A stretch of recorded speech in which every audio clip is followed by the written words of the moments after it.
Impact Symposium. As previous attendees, you'll doubtlessly be aware, my name is Bob Fedorcio, and I'm the Chief Revenue Officer for Hive, based out of the UK. You may well have known us by our previous name of Vertigo Ventures, or VV for short, as we decided to evolve our brand back in February earlier this year.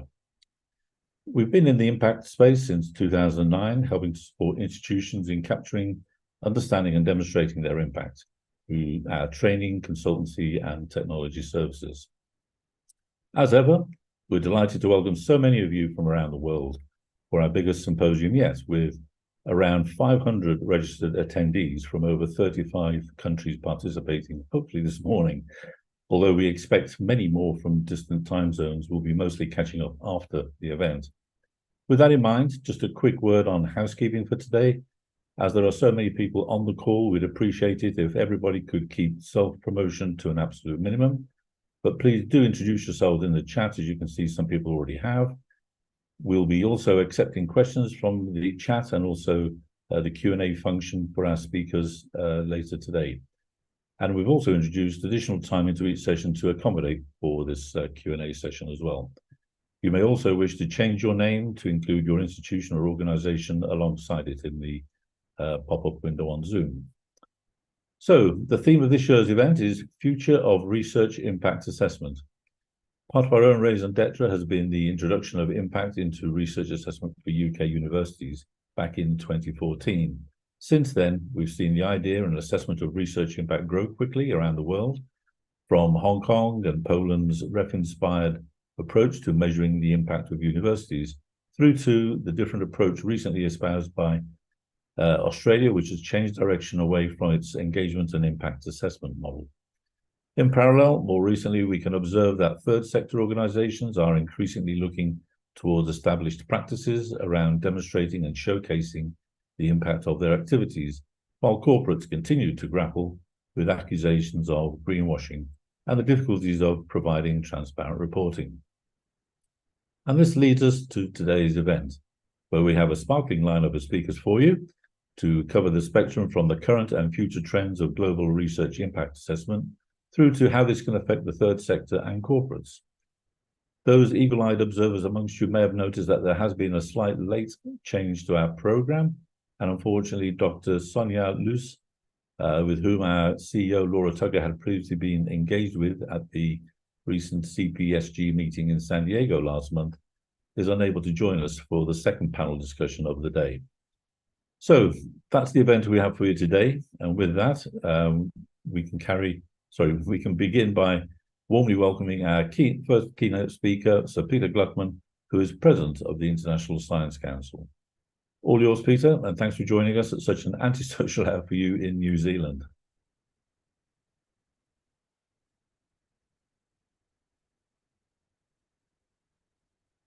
I think you're on mute. Okay. Well, thank you very much. I'm wearing several hats in this discussion, but the one that probably is most relevant is that I chair the International Advisory Group for the Future Research Assessment exercise, which was conducted over the last 2 years, leading up to the review of the REF process, looking ahead to 2028 in the UK. And I'm going to go rather quickly through two sets of points. A set of points around the international trends in research assessment, and then some of the ways that informed our thinking about the future research assessment program.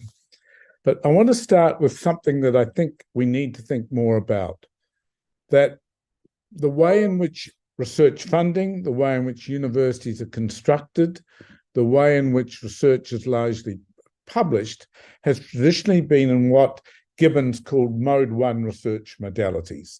That is, discipline-based, set by the traditional means of individual or small group research, either within or between disciplines, and it assumes a rather linear model from discovery to impact, and it's dominated thinking about research assessment until recently.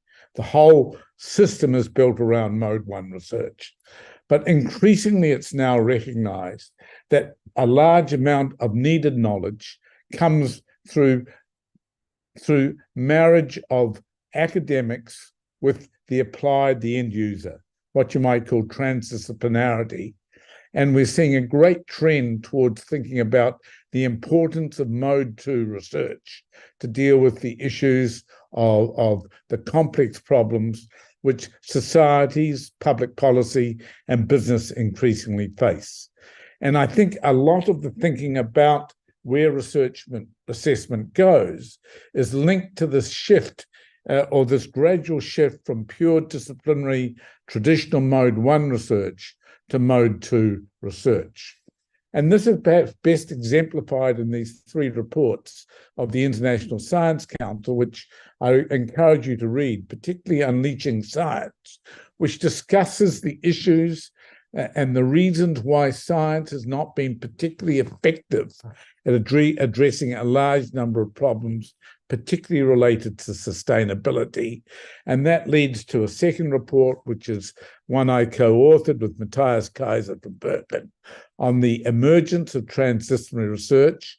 And the third section of that report focuses particularly on the issues around assessment, whether it's for assessment of transdisciplinary research for funding or the assessment of research, transdisciplinary research for evaluating it, different issues, and finally a report called Flipping the Science Model, which is really taking the whole concept of mode 2 research to greater scale.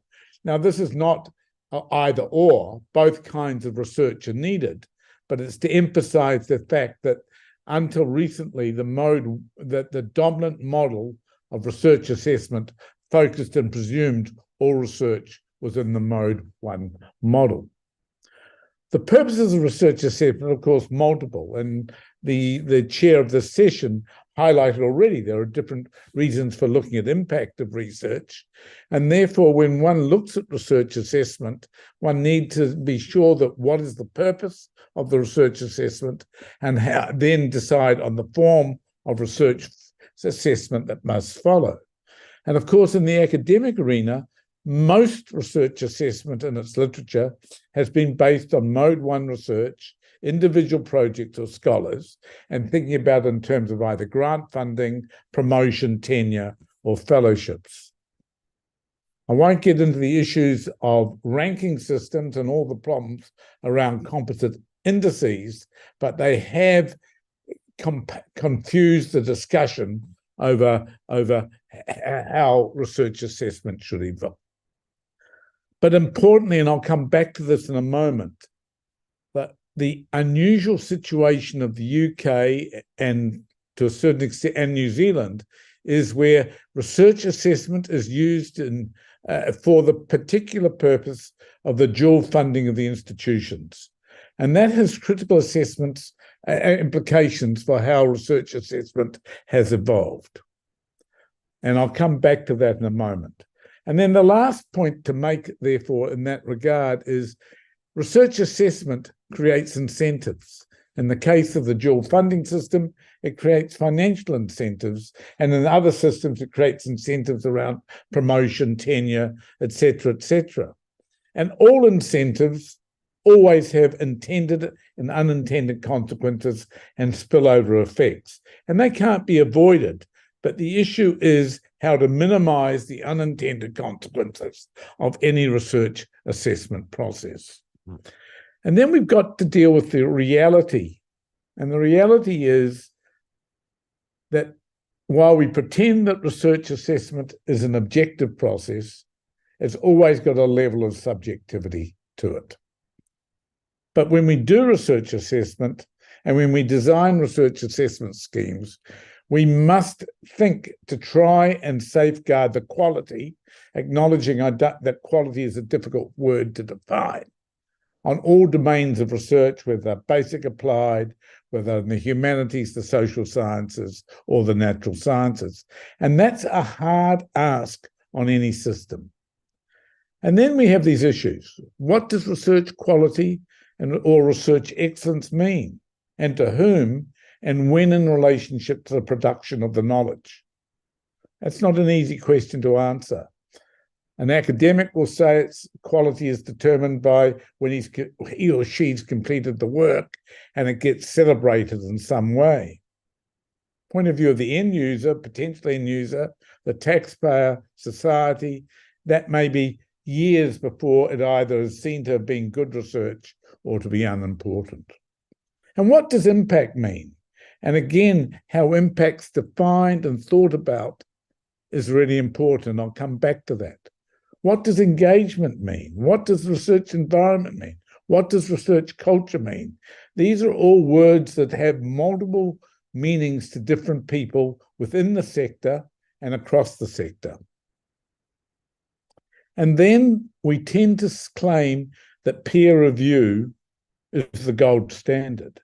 But anybody who's submitted a research grant, a research paper, or been involved in any other way, knows the diversity of views that can come around a single piece of research or research product. And we must, and while we all agree that peer review is core to the research and scientific process, to pretend it's absolutely gold standard is misleading, because in itself, everybody probably listening to this call who's a scientist has probably been infuriated by peer review at some time in their life. Of course, we all know that research outputs and reporting differ by mode. And importantly, what we're in the middle of now is a rapidly evolving and changing research publication environment, which means that the classic approaches to research and assessment based on bibliometrics will no longer apply, with the emergence of all sorts of publications which don't go through the traditional mode. That recently, the International Science Council, the Inter-Academy Partnership, the Global Young Academy worked together on a major project on research assessment. And this report is on the website, and I can't do merit to it now, but in terms of looking at international practice and how it's evolving, I recommend this report highly to you. But what the key points are, that there's a growing recognition that the narrow and simplistic set of evaluative metrics and indicators do not capture the quality, utility, integrity, and diversity of research, and therefore there's a move away from the classic metrics to a more qualitative way. It's a need to look more pluralistically inputs. There's an attempt to move away from the classic quantitative bibliometrics, and there's very many different aspects in the report which I encourage you to look at. Sorry, I'm just having a minor problem here. I'm not going to read this all out, but these two sentences, two paragraphs from the introduction to that report, are very important. They highlight the issues around research metrics, how they fail to identify the additional dimensions of high quality research, such as those around mentorship, data sharing, et cetera.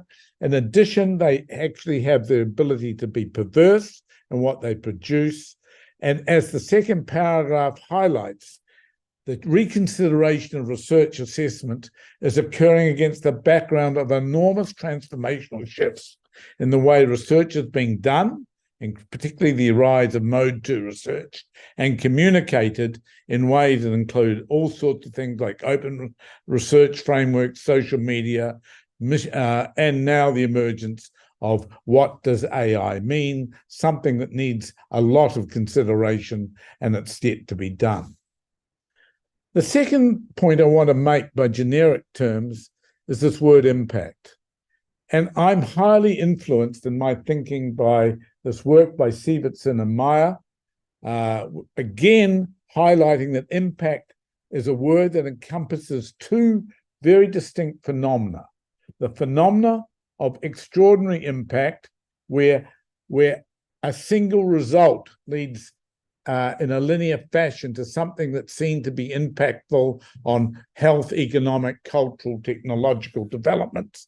Relatively rare in the total mass of science, but where the first raft of impact statements in the 2014 REF, in the 2021 and 14 REFs, largely orientated, where the reality is so much of what happens in academia provides normal societal impact, but that involves the institution or large parts of the institution working with the end user, be it a community, a policy community, the private sector, or so forth. And it's very different. And I think one of the things we tried to do in the REP report, in our report, was encourage, and it was allowed for in the UKRI system, but was not being followed well in many of the impact statements being submitted. We need to see so much more of the so-called normative impact coming through, which is one of the reasons why looking at institutional and higher unit level reporting rather than individual reporting. When we did the FRAP review, we were conscious, obviously, of the cost and burden, the views, very different views about it from different players, the expectations that academics have put on it to be precise. And I emphasize that it's the institutions and the academics that have driven a lot of the cost burden by expecting it to be precise. This is a side effect of the fact that the REF in the UK distributes a large amount of money of significance to the institutions, not seen in other models. And therefore, there'll always be a trade-off in any research assessment between perceptions of it being a fair system, the cost of doing it, and the claims of precision as to how precise it is in determining the quality of research, which matters less, except when money's involved. And this, I think, is the core challenge in the UK system. I actually am a believer in the dual funding system. I think it has a lot of advantages if it's used well as an incentive by the Crown on the universities to encourage certain behaviours. But it's important to recognise that it cannot achieve the precision that people would worry about or claim for it, because they're claiming it because they're worried about the last dollar. And therefore, the ways to deal with this largely relate to having multiple measures rather than singular measures in looking at it, and accepting that no individual measure is absolutely precise. Related to this, and I'm not going to go into it now because it's in the report we wrote, was to simplify the missions of the incentive scheme, the REF, because if you've got too many purposes of an incentive scheme, they get confused and they blur. And so we suggested stripping that down from the 6 or 7 purposes that Nick Stern's committee had recommended to a simpler group. I think one of the dilemmas in all of this, and this is particularly the UK, if the research assessment exercise has its purpose to be dual funding, which I support, then it's going to the institution of what it's going to do over the next 6, 7, 8 years, whenever the next cycle of assessment is. But the assessment is largely retrospective, and whereas the money goes to the institution as a whole, the assessment up to now has largely been based on the unit and academic activity. And we saw that as a bit of a mismatch, and we wanted to try to bring that closer together so that, namely, the money that goes to the institution based on past performance is more likely to be used to increase the amount of high-quality research, whatever that means, in the appropriate discipline.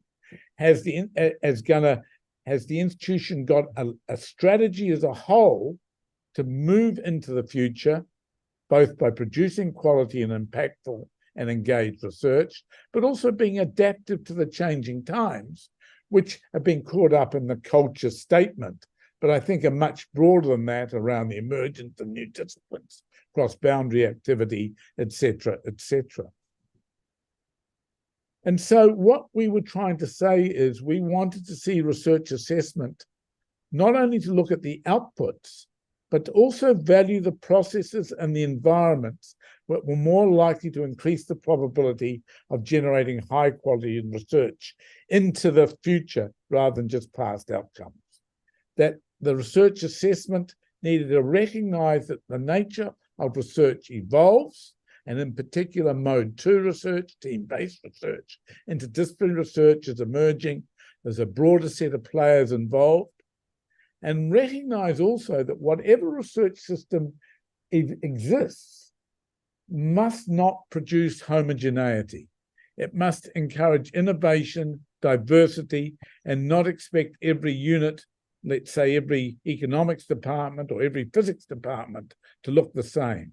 We need to encourage innovation and diversity, and there's a danger sometimes in research assessment systems that they become conservative rather than supporting innovation. I'm going to stop there because I've covered a lot of time very quickly, but I wanted to leave a little bit of time if there's any Q&A. So thank you very much. Okay, thank you so much, Peter. That's a lot of food for thought and leads us right into our first panel discussion with our moderator. I think we can. So I think we can just field any questions. If anyone's got any questions to ask them, please do use the chat. We've got a little bit of time. If any questions for Peter, please either use the Q&A function or the chat. Here's one from Professor Sarah de Freitas. How should we adapt to AI in research? Well, I think that is a very urgent and critical question. And in our report, we indicated that we thought this would have to be reconsidered in the next year or two as the situation settles down, because it's all emerging so quickly. I think there's two aspects of AI, or at least particularly when we come to both AI and generative AI. The first is how it's used in the production of research, and it can be used in good ways and ways that may not be easy to validate and review. And then secondly, how it's used in the reporting of research.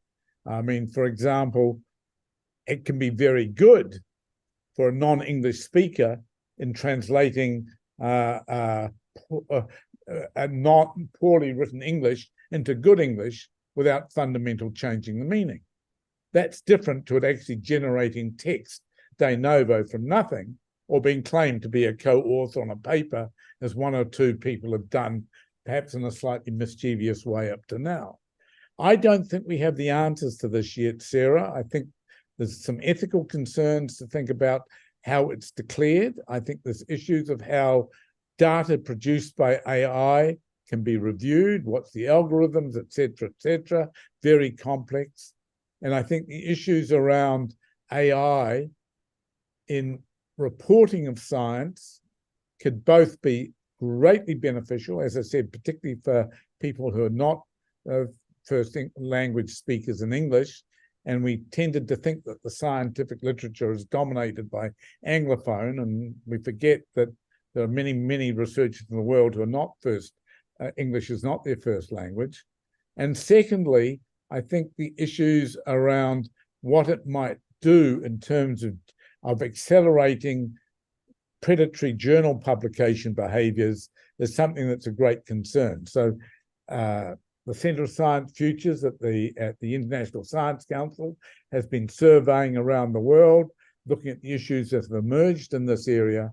But as I say, I think it's going to take a while and a bit of conversation before we get clear as to everything that needs to be transparent about the use of AI.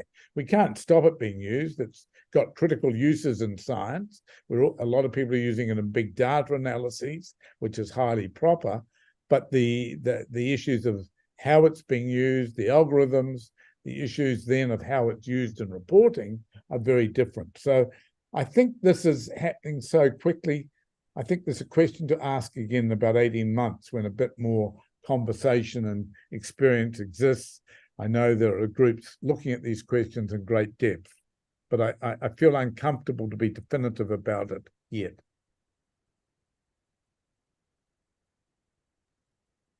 Right, thank you, Peter. Got a couple more questions. I think we might have enough time. So Michelle asks, you referred to measuring research impact. What do you consider as appropriate measures of impact? Well, I see, again, you come back to form and function. If impact is defined as it has been by people like Grunda, I'm blocking on the name, but in terms of the end user more than anything, then the end user may have a say on it, or the evidence of the end user being engaged, seeing value in the research may be important. One of the problems about impact in general is normal impact is you can actually assess that surprisingly well, that you can show that there's coherent and persistent interactions between the producers of research, the university or the unit of the university, and the end user, whether a community or a company or whatever. Because if there's a persistent relationship, the end user must be seeing value in it, and that should be easy to evidence. The extraordinary impact, person invents a new drug or a new device in a linear fashion, that's also easy to document and seems more dramatic. But in fact, society needs so much more, particularly in the sustainability agenda, the wicked problem agenda, of normative impact. We need to see greater use of the evidence of consistent and engaged relationship with the end user, whoever that is. In my own institution in Auckland, for instance, we've had a 4-year relationship with the local Maori tribe.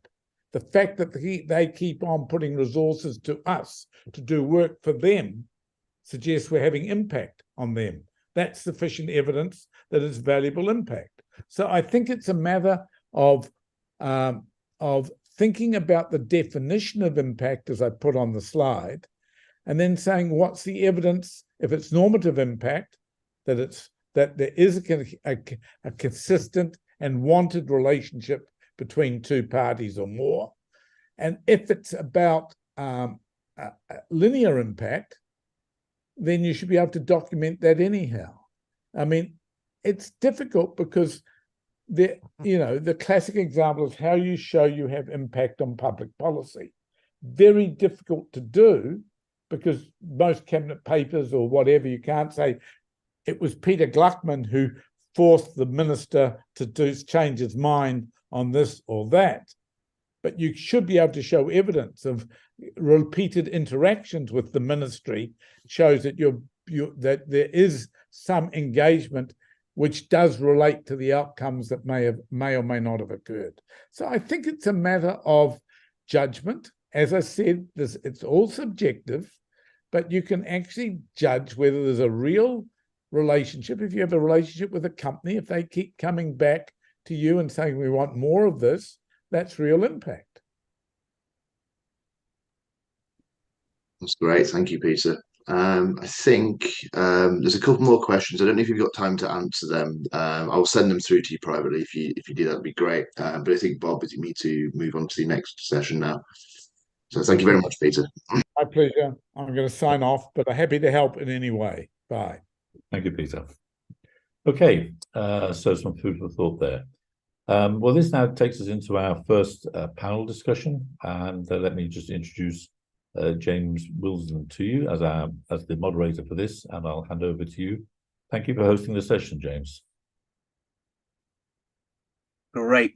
Thank you, Bob. I hope you can hear me okay. So welcome to the next session. My name is James Wilson. I'm Director of the Research on Research Institute in London and Professor of Research Policy at University College London. And it's a pleasure to be able to chair this discussion now, where we're going to look in a bit more detail at the impact assessment component of the broader debate. I think Peter Gluckman has set out the scene admirably in his introduction, and sort of allowed us to locate the sort of impact specific bits of this in the broader landscape of the changes that we see underway in research assessment globally, particularly propelled by initiatives like DORA and now COARA, the Coalition for Advancing Research Assessment, which have become very rapidly important drivers and mobilizers of change in the wider global research system. So we have got a panel now of experts from different research systems around the world to share their reflections on how research assessment debates and particularly the assessment of impact is changing and evolving in light of those broader shifts that we've heard described already. Each of them is going to introduce themselves as they go. So I will literally just say who they are, but I won't elaborate their biographies because that will be part of their allotted opening slot. But we're delighted to have with us Susan Dodds, who is the Senior Deputy Vice Chancellor and VP for Research and Industry at La Trobe University in Melbourne. Dr. Razagan Maharaja, who is Chief Director of the Institute for Economic Research on Innovation at Sewanee University of Technology.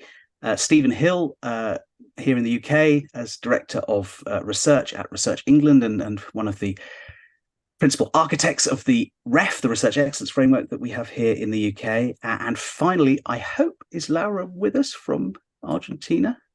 Can't see. I'm just checking. I think we'll carry on anyway. Okay, no worries. Well, hopefully, over the course of the next few minutes, as the others give their opening talks, we will also be joined by Laura Ravelli, who is coordinator of the Latin American Forum on Scientific Evaluation, FOLEC Clasco, and is, as I say, based in Argentina. So, a fantastically global panel to give us some up-to-date perspectives from different corners and quarters of the world. We're going to start, I think, by handing over to Susan, and then we're going to go alphabetically through. So, Susan, over to you. I should say each speaker is going to speak for just a few minutes first, and then we've got plenty of time for questions, and we've had several good questions in already from the audience, which we will use to kick things off. So, Susan. Fantastic. Thank you, James, and good evening from Melbourne. Good morning to those of you who are in a morning time of the day.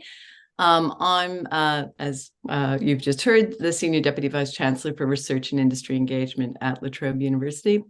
I'm also the chair of the Universities Australia Deputy Vice Chancellor Research Committee, and a member of the Australian Research Council Advisory Committee. By background, I'm a philosopher and a member of the Academy of the Humanities in Australia.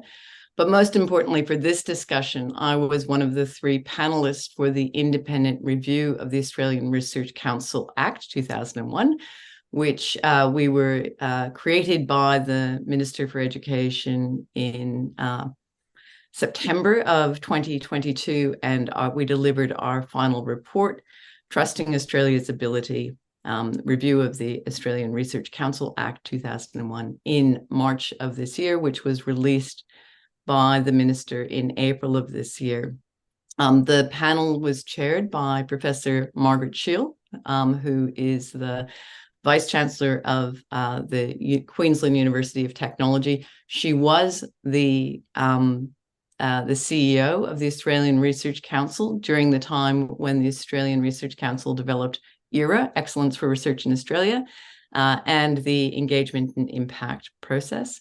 And the other member of the panel was Professor Mark Hutchinson, who's from the Faculty of Medicine at the University of Adelaide and President of Science and Technology Australia.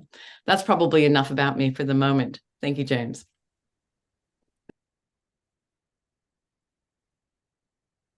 You're on mute, James. Apologies. Great. So we'll move straight through then and have the same opening statement from Razagan. Over to you. Excellent. Thanks very much. Not much has changed since Prof. Wilsden announced my vocational locations. I won't repeat that to you. I studied the political economy. As you can imagine, it's a dismal science to begin with. So most of our views are quite pessimistic, especially under our current circumstances. Yeah. But in addition to that, I'm also a member of the Academy of Sciences of South Africa and co-chair the National Forum on the Just Transition, amongst other pieces of work that I do with the National Advisory Council on Innovation. Yeah. Looking forward to this engagement, with a particular reference, especially because Professor Gluckman has reminded us about the excellent work done by Michael Gibbons. But it's very important to note that that was published in 1994.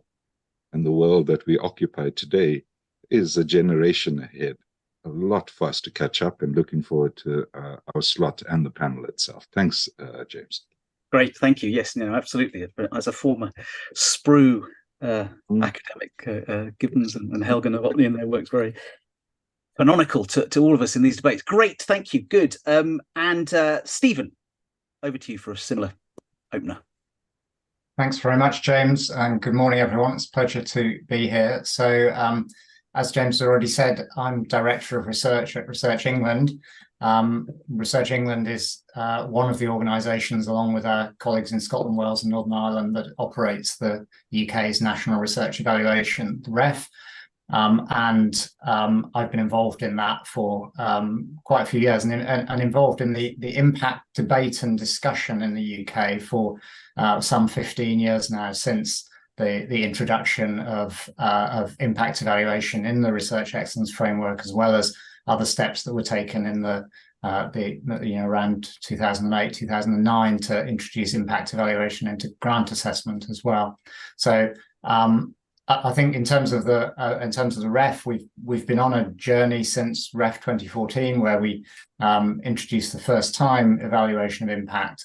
And I think we've been learning from that as we've gone. We've tried to evaluate what we do and gain understandings of both the evaluation of impact, but also of what those evaluation outcomes tell us about the process of generating impact from research. So we're now on the point of beginning to think about the third iteration of the Research Excellence Framework, which will take place in 2012, conclude in 2028, where I think we're continuing to evolve our sophistication of understanding and evaluation of impact, and happy to pick up on all of that in the discussion and the Q&A. Thank you. Excellent. Thank you, Stephen, very much. I don't yet see Laura having joined us, so I think... So I think perhaps she's having internet problems. My internet died just before this session, so I think if Laura, if you're there, please let me know, and we'll add it to the panel. Otherwise, I think let's just carry on. So thank you, James. No, we will. Well, hopefully, I mean, it's probably still fairly early in the morning over there as well. So great. Well, we've got plenty of good questions that have been sort of sent in advance, which we'll start with. But then, of course, do fire in as well with questions on the platform, and we will bring as many of those into the discussion as we can as we go along.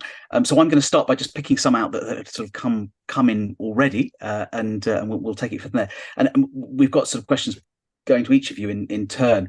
For Susan first, if we could just talk a bit about Australia, where debates about assessment, as in the UK, are in, well, I think as in South Africa as well, are in some state of flux. And Australia, of course, has taken a slightly different approach to, well, I mean, we borrowed the original intended approach in Australia into the UK, of course, and then did it. But you ended up doing it differently. You've retained impact assessment in a slightly different form, but of course, things are all up in the air with the sort of abolition or reform of the ERA, as we discussed when I was last in Melbourne, and the Universities Accord process, which is underway in Australia, which I think now, if I'm right, is the sort of thing to which people are looking as the point of resolution of some of these questions. We've had the review that you were involved in, of course, of the ARC. Give us a sense, Susan, where are things at? Where are they going? When will we know what Australia plans to do next? This is James seeking a scoop. We're still in some flux, so it's probably worth first contextualizing the pausing of ERA, which was Excellence for Research in Australia, and the engagement and impact EI processes within the ARC. That there was a review internal to the ARC of both processes, and then the creation of our review. And then we recommended that ERA and EI, as they were currently constituted, be discontinued, But we also, in our review, recommended that the ARC have, within the ARC Act, recognize the role of the ARC in relation to evaluation of research excellence, impact, and research capability. So it's not the case we've thrown out the idea of evaluating engagement and impact, or at least impact, but rather that the process we had, which was in the Australian case, unlike the UK's case, comprehensive. Every research output from every researcher over a period of time would be evaluated by each, put forward by each institution and evaluated by a combination of metrics and peer review, depending on the discipline. And that the impact and engagement evaluation used a subset of that information, supplemented by, in the case of impact, case studies.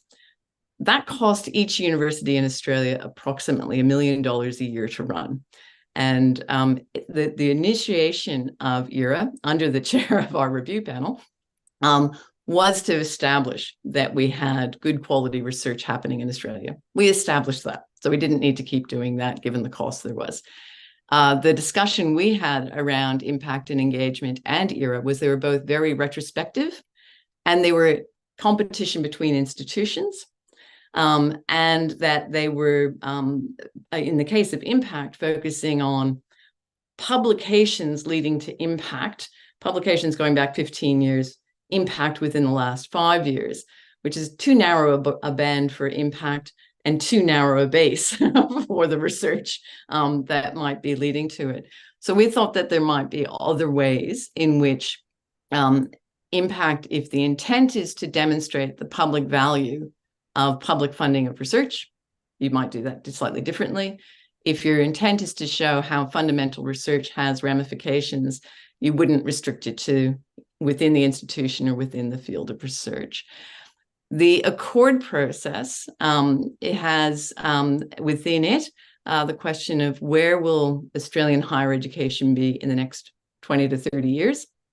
And including within that, what's the role of research in universities and how will that be funded? Which is something we're all very interested in. The ARC in our recommendations retains the responsibility for evaluation of quality of research, but exactly how that will happen is something which has not yet been resolved, although I have ideas and I'm happy to talk about my ideas, which may not be what the government or the ARC choose to follow. I hope that's helpful, James. That's very helpful, Susan. Thank you very much. We'll move, just because these things are in flux in the UK as well, perhaps just to Stephen, to you next, if that's okay. And just, I mean, you know, again, this has been touched on in some of Peter Gluckman's introduction, but having heard there from Susan about sort of the direction of travel and discussion in the Australian system, can you just sort of give us an up-to-date sense of where the impact debate specifically is now at in the context of revisions to the REF, or the next REF scheduled for 2028 or thereabouts, and of course also adjacent to that then this the newer emphasis on people, culture, environment? Yeah, I was happy to. So I think I think some of these debates around purpose and cost are very live in the UK context. I think, in thinking about the future of impact evaluation, we were definitely influenced very strongly by our international advisory group, the work which Peter Gluckman has already talked about, and particularly in the impact context, mitigating some of the unintended consequences of a sole focus on impact case studies as a way of assessing impact. So that had been our focus through the two exercises, and I'm a great advocate for that qualitative, nuanced approach to looking at impact. So I'm not for a moment suggesting that case studies aren't valuable, but one of the effects that focusing on case studies had is to focus attention on as Peter talked about, Gunnar Sivertsen's notion of extraordinary impact, which are the things that tend to be best suited to case studies, and taken attention away from the much less glamorous but really important work of engaging between the research system, engagement between the research system and actors in the rest of society. That is the necessary underpinning for impact, and that generates smaller impacts that might never make it into an impact case study that are nonetheless valuable, and also is the foundation of the extraordinary impact that does make it into impact case studies. So that's the rationale behind switching the thinking from solely focusing on impact in the ref to focusing on engagement and impact. We've given space, and we intend to give space for universities to, again, in a qualitative and narrative-based way, talk about the ways in which they're engaging in that broader engagement activity. Alongside that, and responding to the call from Peter's panel, as well as other sources of evidence, moving towards a more plural way of looking at research assessment in the round, and especially picking up that point about process and the research environment and how that's fit for the future. And so that's the thinking behind an increased emphasis on what we've called people, culture, and environment, which we think is the vital underpinning of excellent research. And again, too much focus away from that area leads to an over focus on outcomes and not enough on the process and the practice. So those are the things we're trying to shift in terms of the ref in the UK. But from an impact point of view, just bringing this back to impact, the really central thing is to look at impact and engagement in the round, and to support and reward the diverse activities that are involved in that process.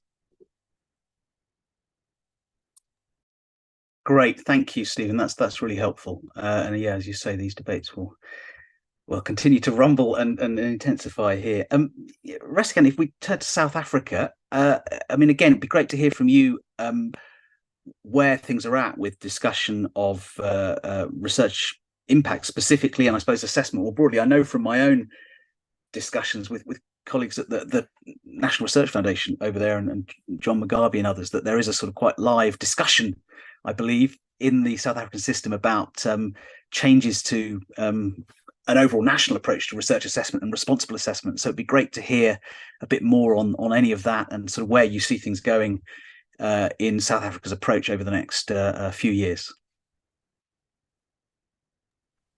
Thanks very much, James. As the colleagues have informed you, there's nothing short of very lively discussions right across Africa, including in the southernmost point. Yeah?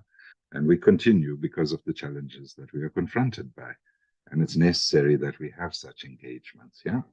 So I have prepared a bit of notes in terms of us getting most of these details in. So if you don't mind, some of it may sound quite formalistic, but I hope it also comes across more in discussion form. Yeah. Great. Yeah. So according to the Chief Executive Officer of that organization you mentioned, James, the National Research Foundation, yeah, they are now finalizing what they call their new service delivery model. And, we may have heard this in various business schools, etc. It's quite common as management speak. But there's quite an interesting note that was attached to it. This is from the official, what's been approved by government for the NRF itself.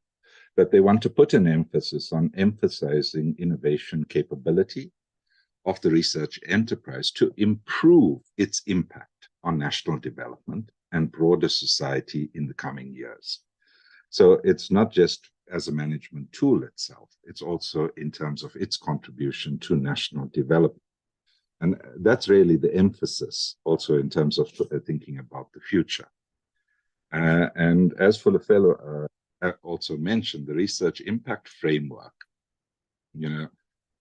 has sought to enhance the innovation and impact of the research enterprise.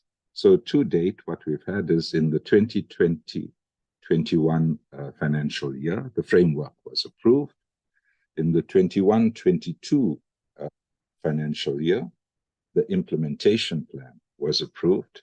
And in the current financial year, what the NRF is working on is what they call an impact literacy campaign, which in the main is maybe picking up on those lively conversations, something taking place right across the funding agency as they get familiar with the concepts itself. Yeah.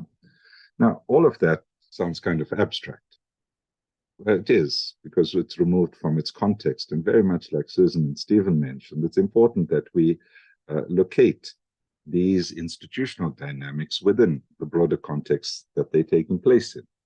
Yeah, so to help understand that, it's imperative that we understand our contemporary conjuncture.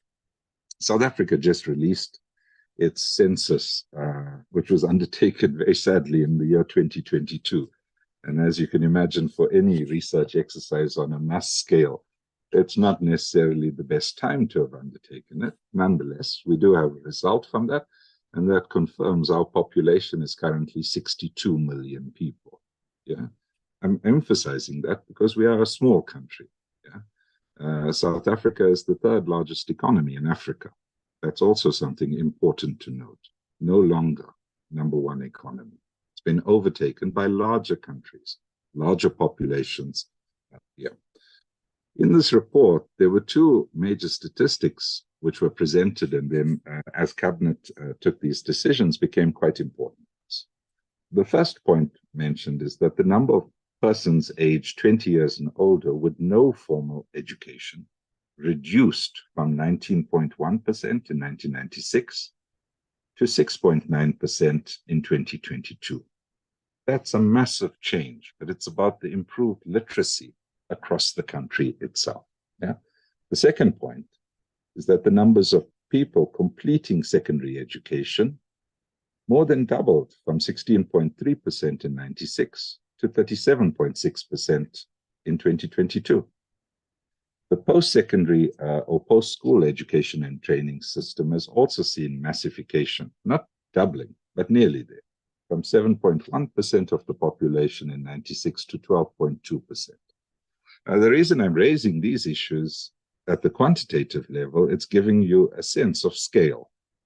And in terms of this, you know, these massive achievements that have been achieved, it's about more people entering the system. But here's the crunch. Our full-time headcount has not really changed from 1996 to 2022. Yeah. So if we use the Department of Higher Education's numbers, we have 20,309 full-time equivalents in the higher education system or the post-school education.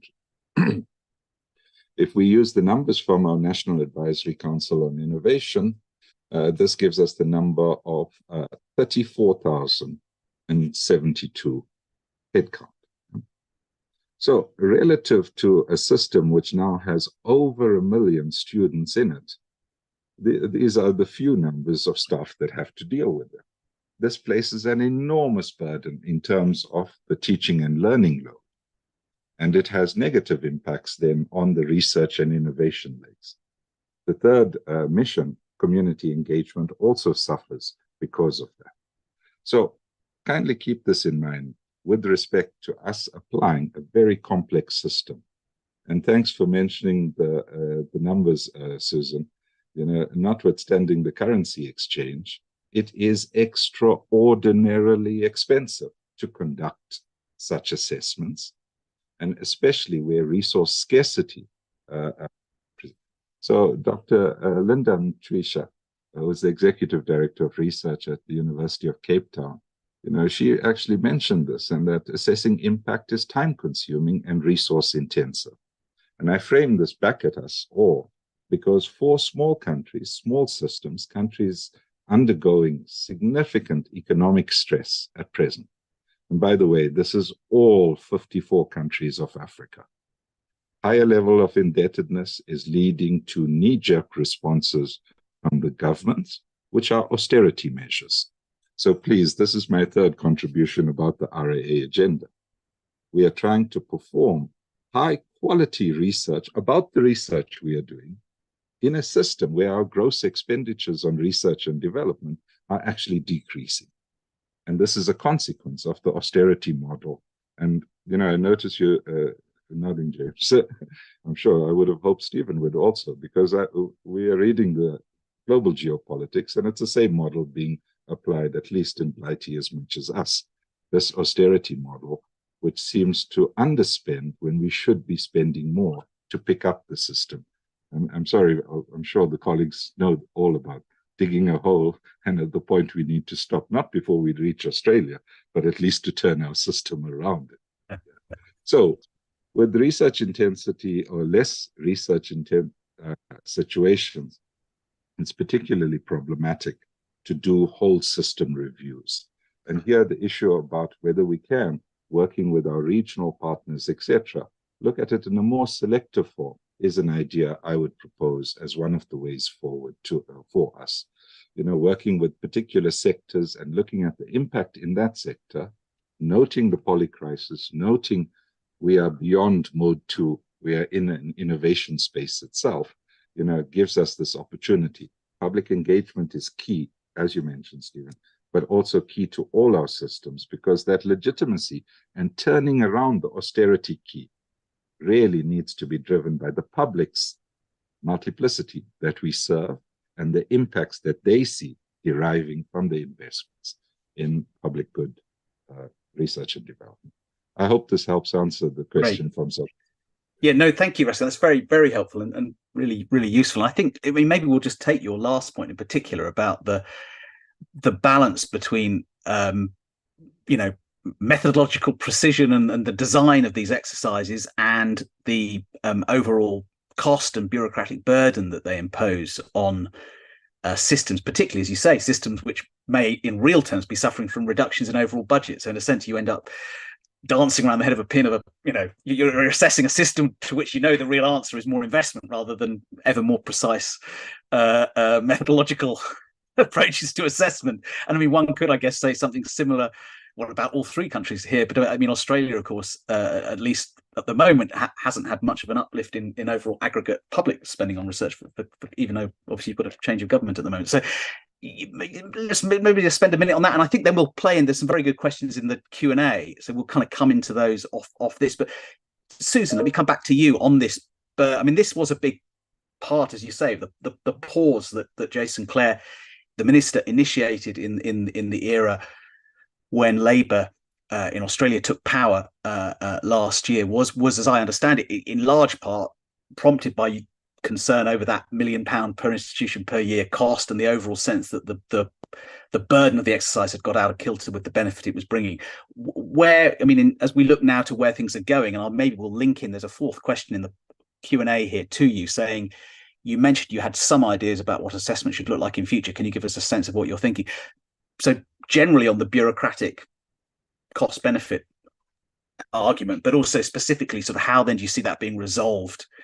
You started to say a bit about that, but maybe a bit more without giving me the scoop. That's all right. So if I was in a position to do so, the first bit is to remember that in the Australian case, for neither excellence for research in Australia, so neither the excellence evaluation nor impact and engagement, were there any dollars attached. Initially, they were designed on the assumption there would eventually be some kind of funding based on the value of the research being produced, using whatever measure you like.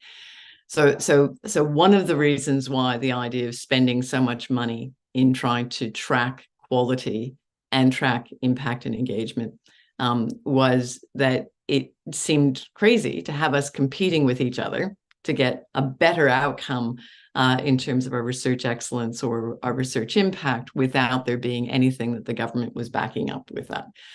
So the Commonwealth government, the under Minister Clare, have indicated that as part of their party policy, they'd like to move to 3% of GDP being attached to research in Australia.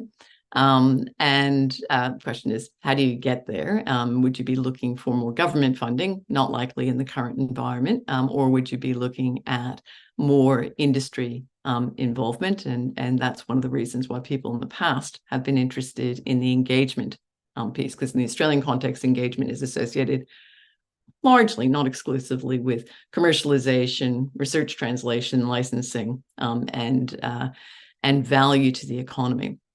In the impact piece, there has been discussion, and the ARC been involved in it. And I can see Michelle Derez on this call. I mean, she was among those who were working within the ARC discussions around how to improve the impact approach. And there were a number of ways of doing that. But I think that because it was still dependent on collecting all that era information in the first instance, and because it was institution-based, it was always going to be a bit challenging. How do you get beyond that competition of the 41 universities in Australia to be seen to be the best at? And we could be reasonably confident that there wouldn't be a big difference between what we've seen in past years and any future years in terms of an apparent improvement across the board, but which may be more a factor of people getting better at the process and spending more resources on the process rather than necessarily the research being more impactful or higher quality. So in terms of the ideas of how it could be done better, this is very much now me stepping out of either the ARC advisory committee or the review. I think that there's a huge opportunity for looking at the way in which networks of activity can be seen to have impacts, and so that you can draw an arc between fundamental research through to social benefit or to economic benefit or to positive benefit on disciplines that may not even be the discipline within which the work originally occurred. In the Australian context, almost all the things that are being evaluated are things outside of the discipline. But I think about people, Michelle Simmons, fantastic quantum researcher, doing fundamental science in quantum physics, changing the way in which banking or gaming or Bitcoin or whatever it may be occurs, and changing our views about what appropriate governance and management of financial institutions might look like. Interesting area of research, not her area of research, but her work has led to it.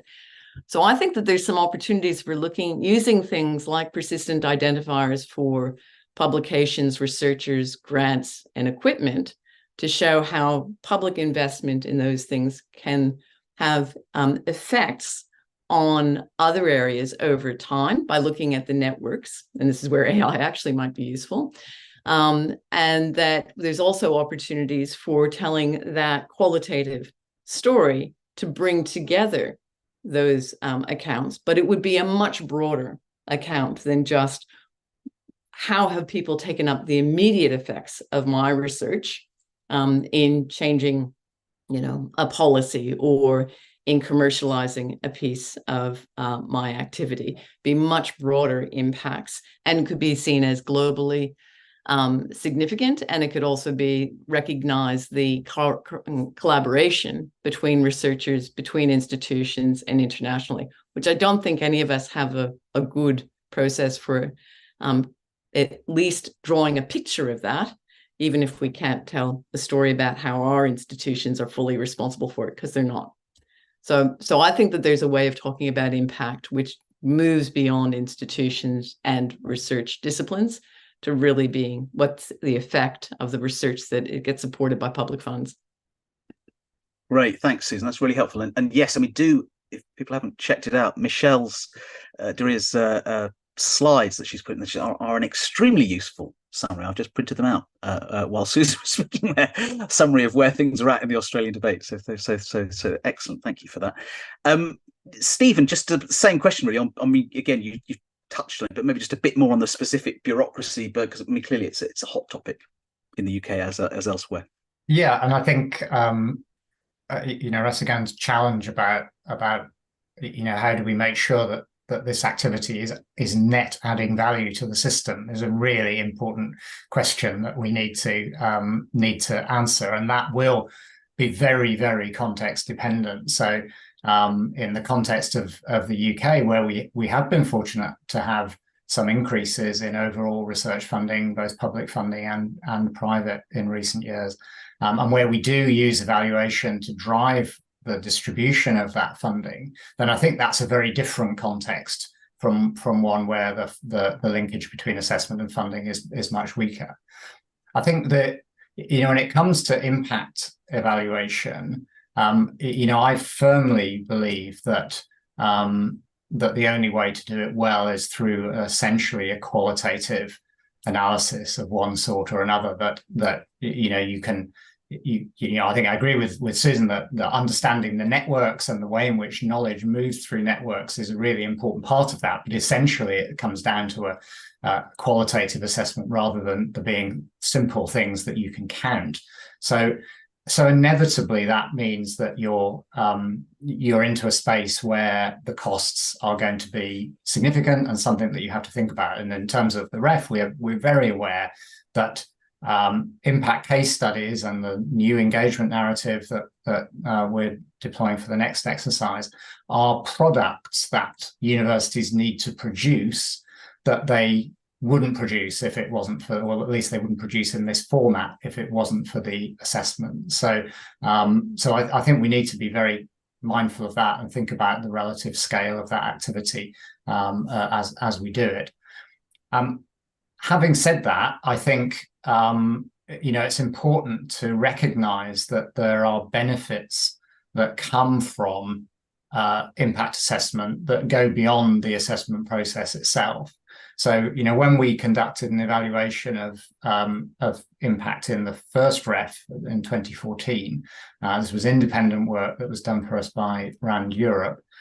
One of the most striking findings that came out of that was that universities reported that the process of having to produce these impact case studies for the evaluation made them aware of the impact that their institution was having that they weren't aware of prior to doing that exercise. And that's valuable for a number of reasons, but it's valuable because it gives the university material where they can promote their value in the world, which I think is an important thing to do. But also, once you start to understand the types of impact and the places you're having impact, that gives you the opportunity to understand that better, to fine-tune that, to identify the places where you're not having impact and maybe your research ought to be, which allows you to direct resources towards that. There's a real kind of information benefit that comes from this incentive to look at the impact of the university. And I don't think we should discount that on the benefit side of this kind of cost-benefit equation. And I think, again, responding to Rasingan's point about, are there better ways of targeting that activity? I think that very much fits with what I've just said, in that, if there are areas in a system where there are societal needs, then focusing down on those areas and saying, how do we understand how research is contributing to that challenge now, and how can we improve the way in which research contributes to that challenge in the future? That is incredibly valuable in its own right, and that is a form of impact evaluation that's rather different from these big national evaluations that we're talking about. I guess the final point I would make in this context, and again, it's about where the benefits of the cost-benefit equation sit, is that articulating the way in which research delivers impact in either a comprehensive or a more targeted way is an incredibly powerful tool for influencing decision makers who decide on those overall budget decisions. So I think one of the benefits of having this clear articulation of impact is that it allows politicians to really see the value of research investment, and that contributes to decisions that around increasing resources for research, which I think is something that many parts of the world is a real pressing and urgent need, that policymakers see the value in that investment. Thank you, Stephen. Yeah, very, very helpful. I wanted to pick another question out of the list coming in, and do keep the questions coming, folks, because it's really helpful. And Rasigan, perhaps taking this to you first. I mean, one potential response to that dilemma over assessment design and cost and burden is, of course, to look to private sector providers of one kind or another to play a bigger role in the assessment system. But that, of course, brings its own dilemmas that we're all well aware of. We've had a question on that, which I just wanted to sort of ask you. I mean,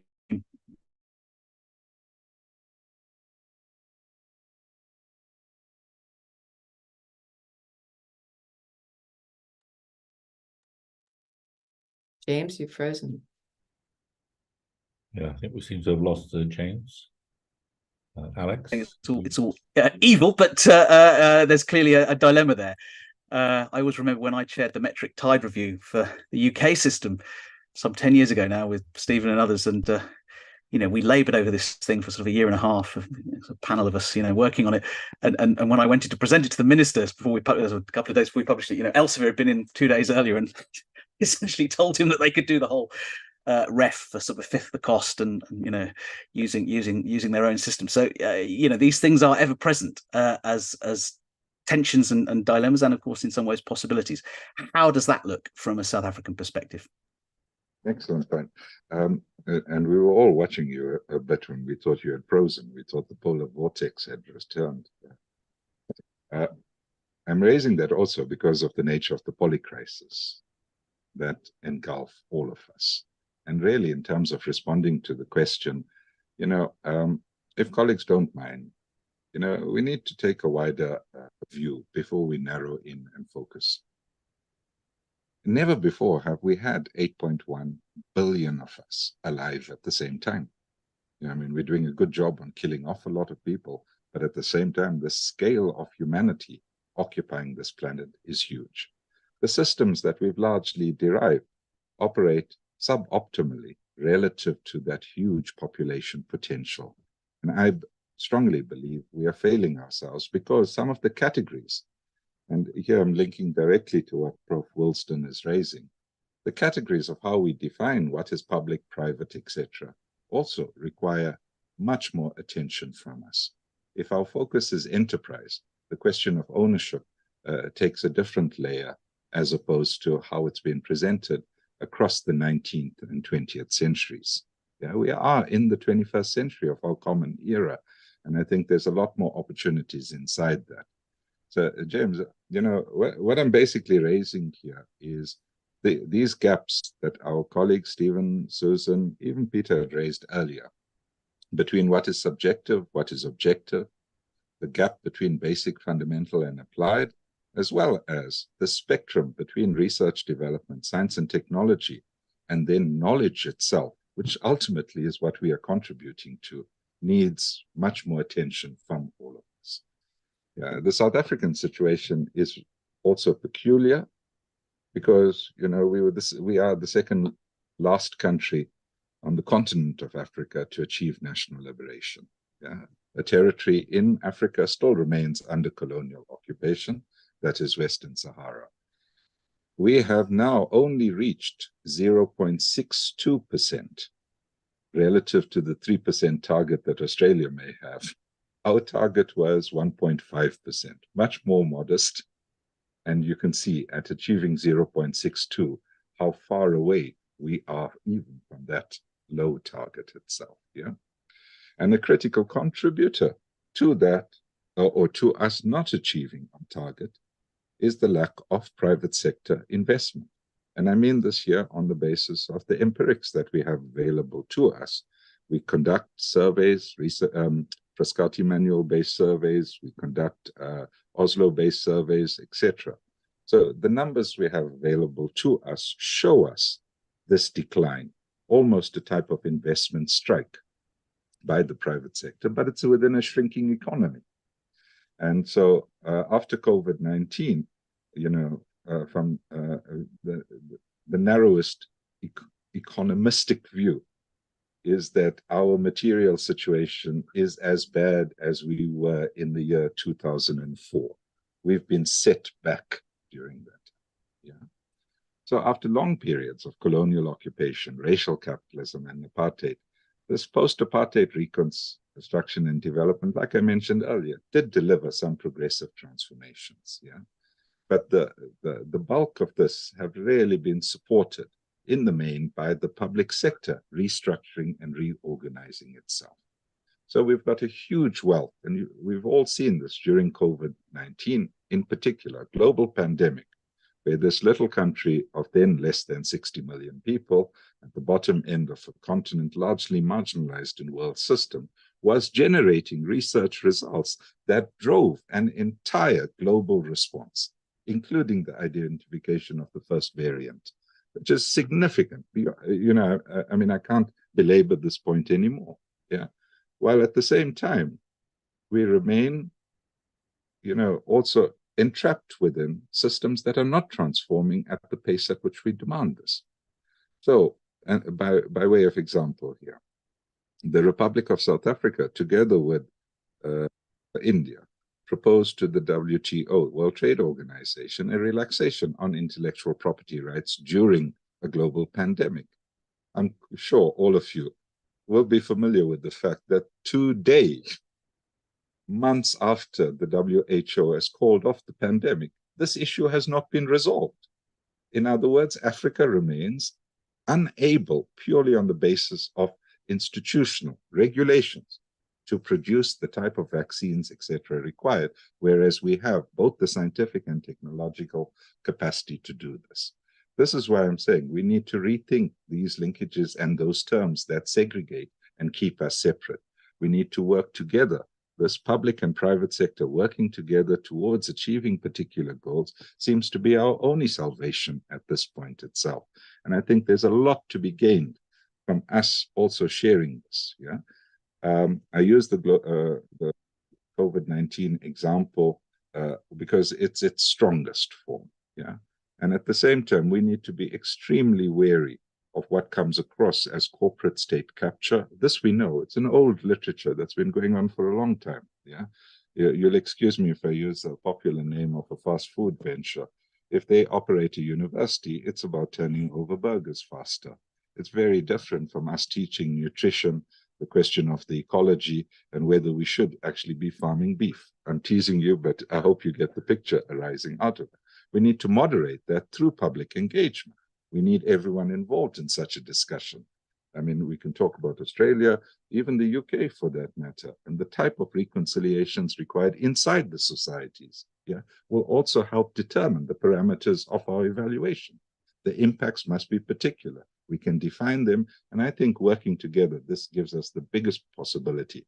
But it means shifting away from the narrowness of R&D measurement in and of itself, or scientometrics, the S&T component, towards us appreciating we have a global knowledge commons that has arisen for all 8.1 billion of us. We need to be very worried about the enclosures, and we need to then propose pushing the research frontiers forward. That's, Stephen, right, also what calls for the increased investments that we do need. I hope this helps. Yeah, thank you, Raskin. Very helpful to set that bigger context. I mean, just more briefly, perhaps on this question, Susan. Just, I mean, your thoughts on the potential possibilities of greater involvement of the private sector in all this. I mean, I guess as an outsider coming into the Australian debate, that was certainly one of my slight concerns about some of the direction of travel over the era discussion, but obviously things have moved on in the last few months, that if the state, as it were, if public actors of one kind and other universities, government, vacate the space, then the space will still be occupied, but it'll be occupied by others. And I just wondered how maybe that's less of an issue now. Things are moving on in policy terms in Australia, but any thoughts? Well, I think it is an issue, and certainly was an issue with ERA in the research excellence piece, because, of course, measuring citation impacts requires having the major databases of pick your favorite major publisher. And so there certainly were concerns about that. And there have been concerns that by moving away from ERA, we may be replacing it with pick your favorite global ranking body in order to support, in Australia, you'd appreciate, I'm sure we're the only country in the world in which we depend quite substantially on international student fees to support our research endeavor, given that our domestic student fees are not designed so as to cover additional research costs, and our industries, by and large, are small and medium enterprises, don't substantially fund research. So we've got a number of, there's the immediate issue around the way in which, the reference to the enclosures is on one I'm very familiar with, that the way in which we're giving ceding control over what might be seen as, we've got a public education system, a public health system, a public research system, and why would we wish to have that limited by private interests? But I also think there's a flip side of that as well, is our chief scientist has recently released draft national science and research priorities, which are about 7 fantastic areas which address things like the climate crisis, or questions about the health challenges we face. But we don't yet know whether we've got the research capability to address those. And so I think there is a world in which you might well say that rather than focusing on that competitive view about impact, we might look at capability and capacity. And going back again to Ressingen's comments around the Australian situation, one of the areas we don't know about our capability in is Indigenous research. We don't know what research knowledge there is in First Nations Australia, because we have never separately evaluated that. And therefore, we don't know what we need to be supporting, what we could build from.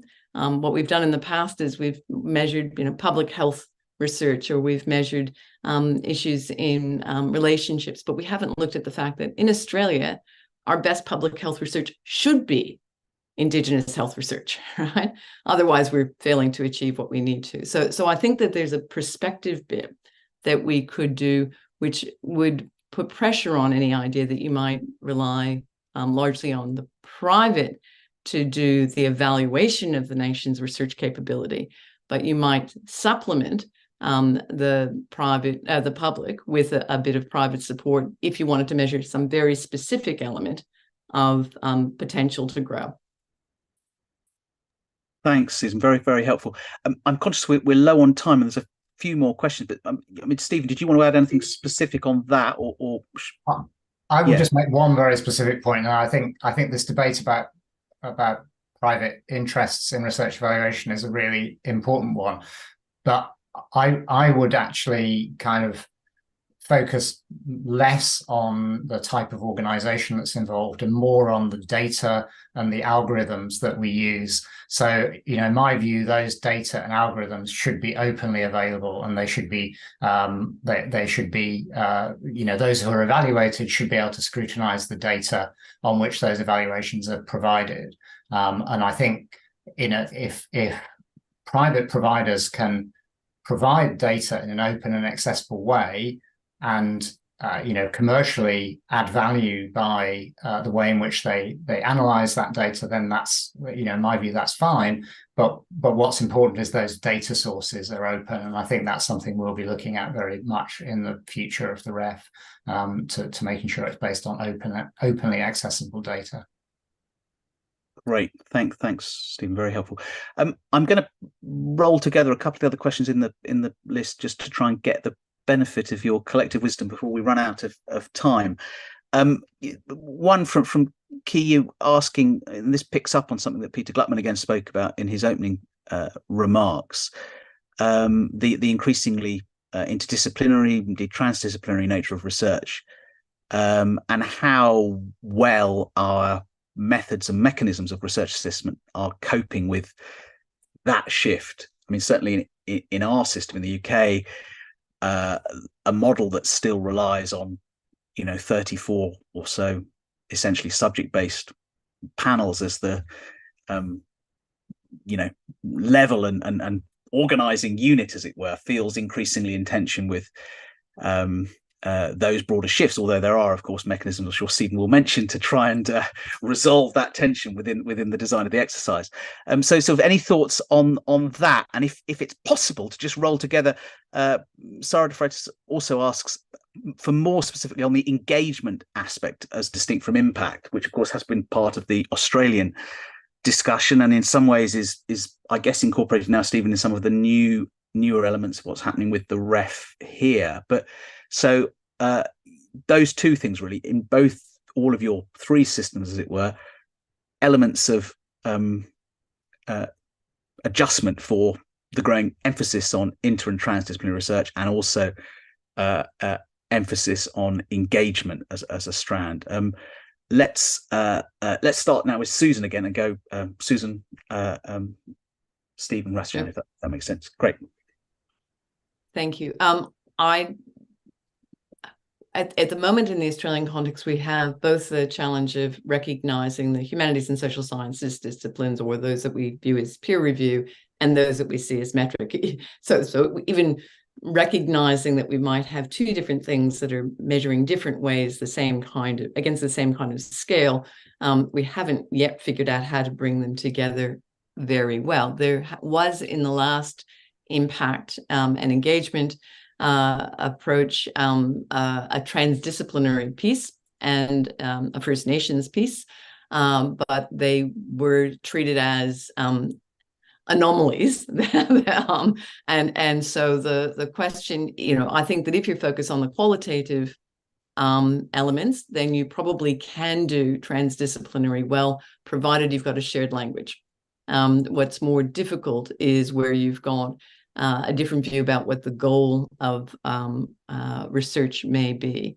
And then in the engagement element, I think that in the Australian context, the emphasis on end users and not yet, in my view, appropriately recognizing the role of government as an end user has made it very difficult to look at that capacity to draw on disciplinary breadth and depth. I mean, climate change being a very good example there, where you've got both how do we measure what's happening, how do we measure change, and what kind of social practices we might evolve. Just haven't got there yet. I think it could be done, but I'm not quite sure how yet. Thanks, Susan. Stephen, we've got 2 minutes left, so these are to be. Yeah, I'll be very brief. Yeah. I think those are both really important questions. We could spend an entire half an hour on both of them. I think in terms of supporting interdisciplinarity, I would say we need some type of organizing principle for any evaluation. So whatever organizing principle we have, that will create boundaries and challenges about things that span those boundaries. So the focus really needs to be on how you manage those challenges, because it's not possible to come up with an organizing structure that doesn't create those boundaries. But impact is a fantastic place where inter and transdisciplinary research gets rewarded. So I think having impact as part of your evaluation is a really important part of addressing that question. And I'll stop there because I know we're short of time. Great. And then finally, Rasigan, final word to you. Excellent. So also big issue, but there's some gems that we can draw out of this. The shift towards problem-based orientation, missions orientated towards targets, etc. This is steering our systems collectively in a particular direction. What we are doing in Southern Africa as a whole, through a UNESCO chair that we host, is also now doing education and training of policymakers themselves. This is critically important because there's a level between the politicians, the bureaucrats, and, if you'd excuse this, the rest of us. And all three need to be aligned with new thinking.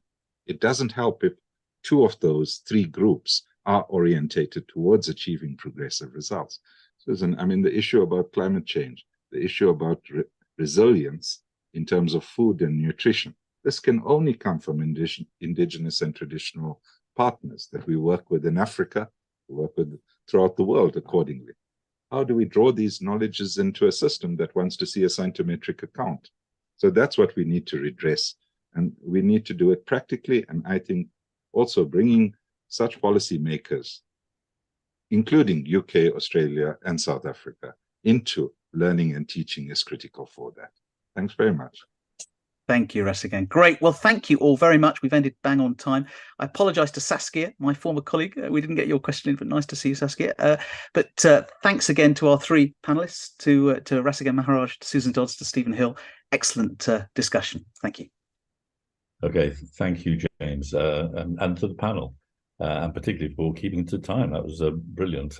Keeps us well on track. And just as a reminder, we'll now be moving on to our second panel. Just as a reminder, we will have a comfort break in about 45 minutes time.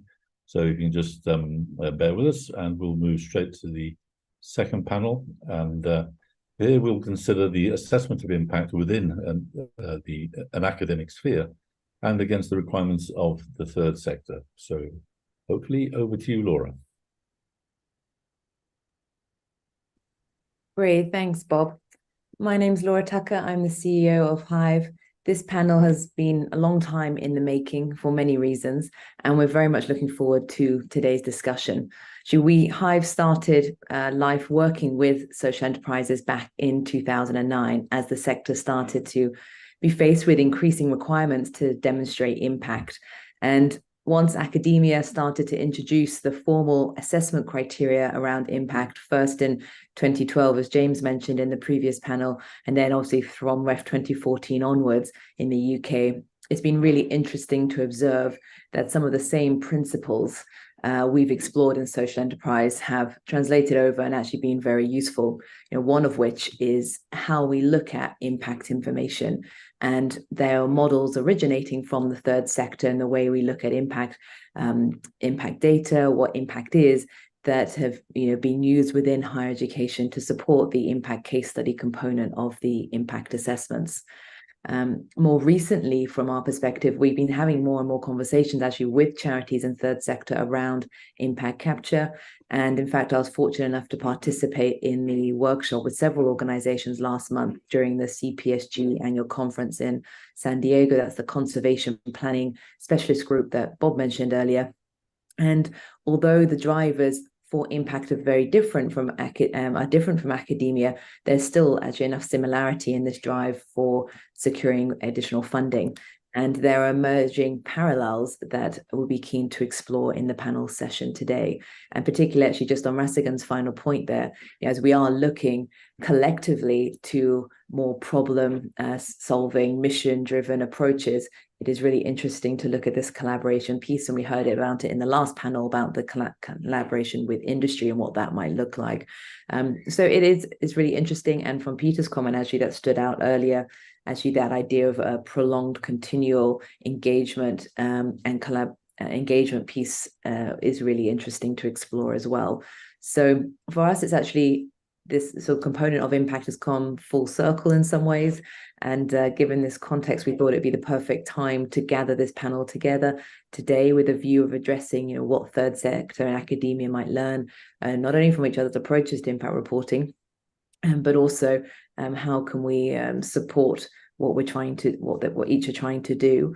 And so therefore we're delighted to welcome our speakers today, who in fact wear both hats, sitting both on the boards of charities, but also with huge involvement in impact in the academic space as well. So firstly, I would like to welcome Matthew Guest, if you'd like to introduce yourself, Matthew. Thank you, Laura, and good morning, everyone. I am Matthew Guest. I am the Head of Local and Regional Business Engagement for the University of Central Lancashire, although I previously worked for an organisation called GoDHE that represents smaller universities and colleges, and I've previously sat on a couple of different charity boards, I'm sure I'll go into as we speak this morning. Thank you. And I'd like to ask maybe Professor Hugh McKenna, if you'd like to introduce yourself as well. Good morning, everybody. I'm Emeritus Professor at Ulster University in the UK, and prior to my retirement, which I would strongly recommend, by the way, I was Dean of Medical School Development and Pro-Vice Chancellor of Research and Innovation.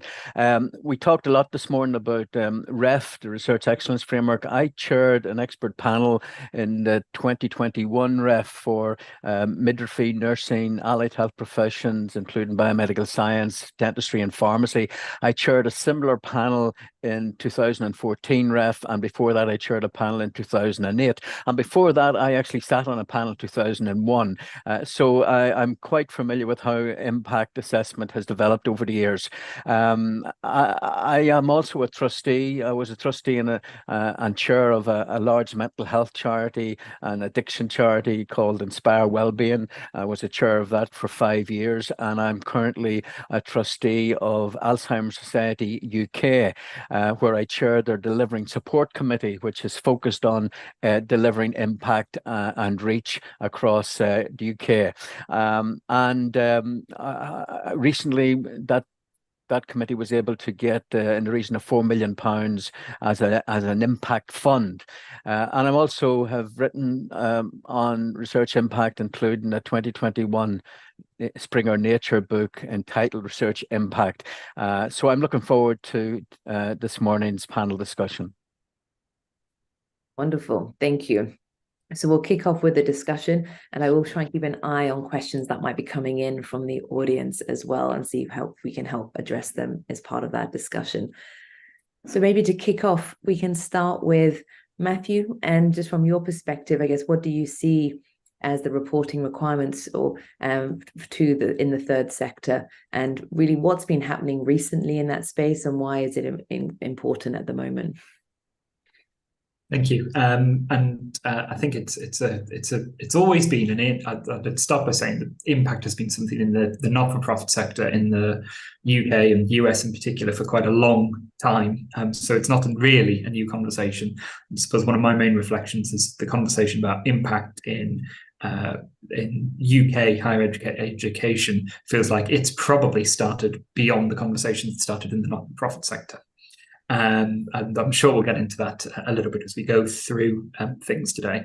As from the sort of the English perspective in particular, we have the Charity Commission, which is the main regulatory body for charities, and I'd probably say it's one of the main ways where you can talk about impact as a registered charity. And that's one of the evolutions I think we've seen over time, is the move of that annual report from something that focused very much on your financial side to quite a lot of not-for-profits will have expanded that over time to then tell the story of what they've done over the last year. And it's where you begin to see elements of statistics that might come in, or positive case studies of the work that the charity's done. So it's almost that formal regulatory requirement has been a case where charities can use it to then showcase some of their good work that takes place. And I think it's that's probably the bit where regulation and moving into the discussion about impact crosses over a little bit. The other element, and I suspect we will be picking up on this a little bit later, is where you see the influence of funders and other organisations that demand to know effectively what they're paying for and how you'll be able to report back on that. And then the element I think that you see is some of the academic research that also talks about how things like theories of change have come into being. And again, I suspect we'll be touching on this a little bit later as we go along. And I suppose where the theory for change for a charity comes down to is the organisation, a charity, will have got a very strong or have been set up for a particular cause or mission, and being able to keep focused on that and say what you're doing to achieve that mission. Maybe it's reducing child poverty. Being able to continually say what that is needed both for your reporting requirements and then also for your fundraising requirements. I'm going to stop there for the moment. Yeah, great. Thank you. And Hugh, was there anything you'd like to comment on that as well? Otherwise, it'd be interesting to see from your side where you sit on the boards as well with Alzheimer's UK, and then obviously your huge involvement within higher education. Like, how does this approach between the two in terms of the reporting structure compare? Yeah, there are good comparisons. One thing that struck me as strange is in the UK, speaking for the UK only, we have a charity commission that looks for an annual trustee report, and it doesn't mention impact. Nowhere in the charity commission's webpage will you see the word impact, which is very surprising. In my experience, I also have noted that commissioners of our services, of our charitable services, which can be the NHS, don't really ask about impact. It's really about our activity, how many people that we reach, rather than the significance of that reach. And maybe we'll come back to that later. In terms of why it's more important now, I think there's a shift in the way people are giving. I'm talking about donors here. I think in the past, whether it was on a street corner where people got donations for a particular charity, now many charities are in a competition mode, going after major, high-worth, deep-pocket donors. And those people are beginning to ask increasingly perceptive questions as to what their money is spent on. And they want to see it targeted on particular issues, and therefore reporting impact in that kind of a situation has become more important.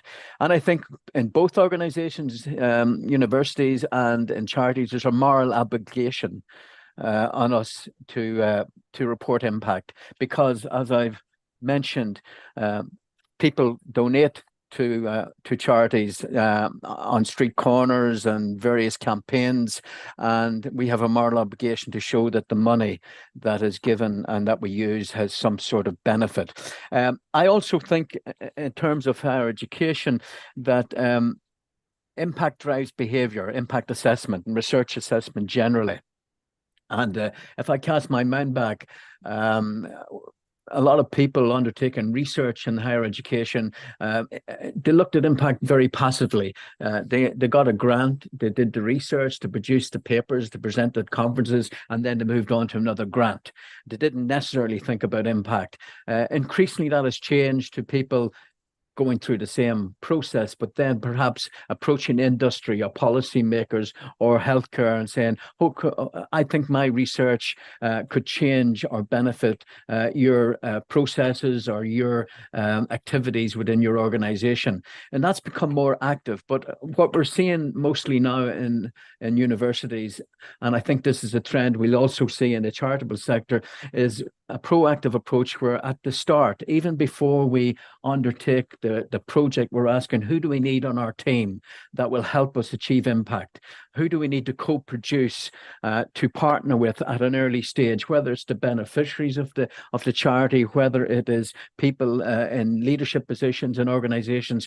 Who do we need from day one to show us and map out the journey of impact for us? So I think that has been changing. We're also seeing in higher education, as in charities, more and more emphasis on philanthropic funding. We're not as good at it in my part of the world as they are in the US, but those philanthropists who are giving money to universities are also saying they want to see their money targeted perhaps for the student welfare, targeted to maybe library resources. And again, that is a trend we're seeing is changing. And of course, universities are funded by the public purse for research. We've talked about REF this morning. That's funded, that informs the allocation of £2 billion a year to university research in the United Kingdom every year up until the next REF. So governments believe that it's not unreasonable to ask those whose research work is undertaken at public expense, the taxpayer in other words, to account for what they provide and have evidence of their activities, their outcomes and their impact. And I suppose something else that we're seeing in charitable bodies and indeed universities is the media taking an interest in the pay packets of CEOs of charities or vice chancellors of universities. And they too are asking us to justify our effectiveness in what we produce. So I think there are many parallels between higher education and I think both higher education and charities can learn from each other in the processes as to why they should measure impact and how they should measure impact. Really interesting. And just as you draw on your point there about funding and funders and the way that philanthropy and the growing role of maybe additional funding sources for projects and work going on within institutions, what that looks like. I mean, I think is a really interesting area. We see that, there's a recent UBS report that shared that we're going through the biggest intergenerational transfer of wealth in history. I think it was with $84 trillion is expected to pass down to a younger generation in the US alone.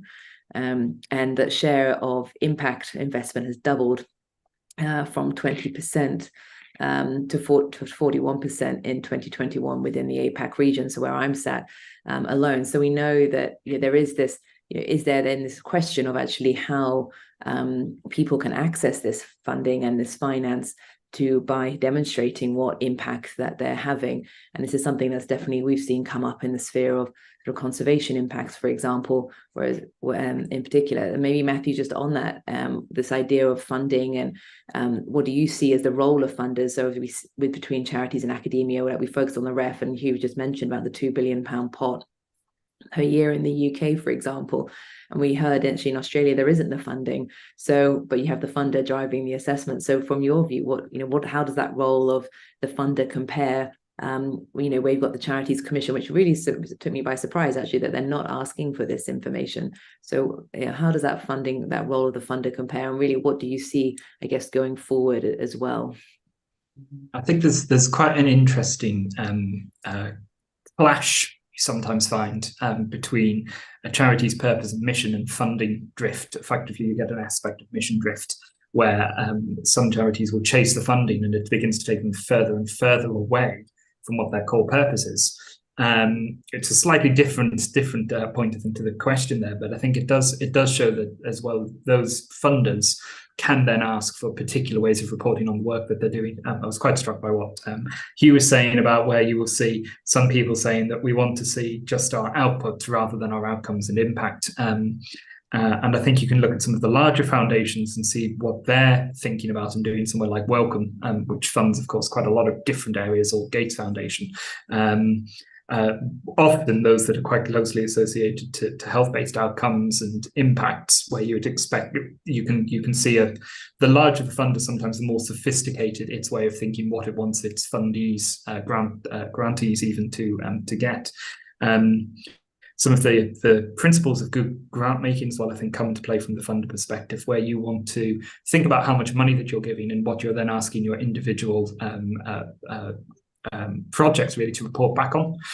So if you're only giving £1,000 compared to £10,000, you might expect quite different requirements in there, and that impacts itself on the type of level of impact that you might want to report back. There's a sort of, I suppose you can see, the bigger the money, the amount of funding, the more that you might expect your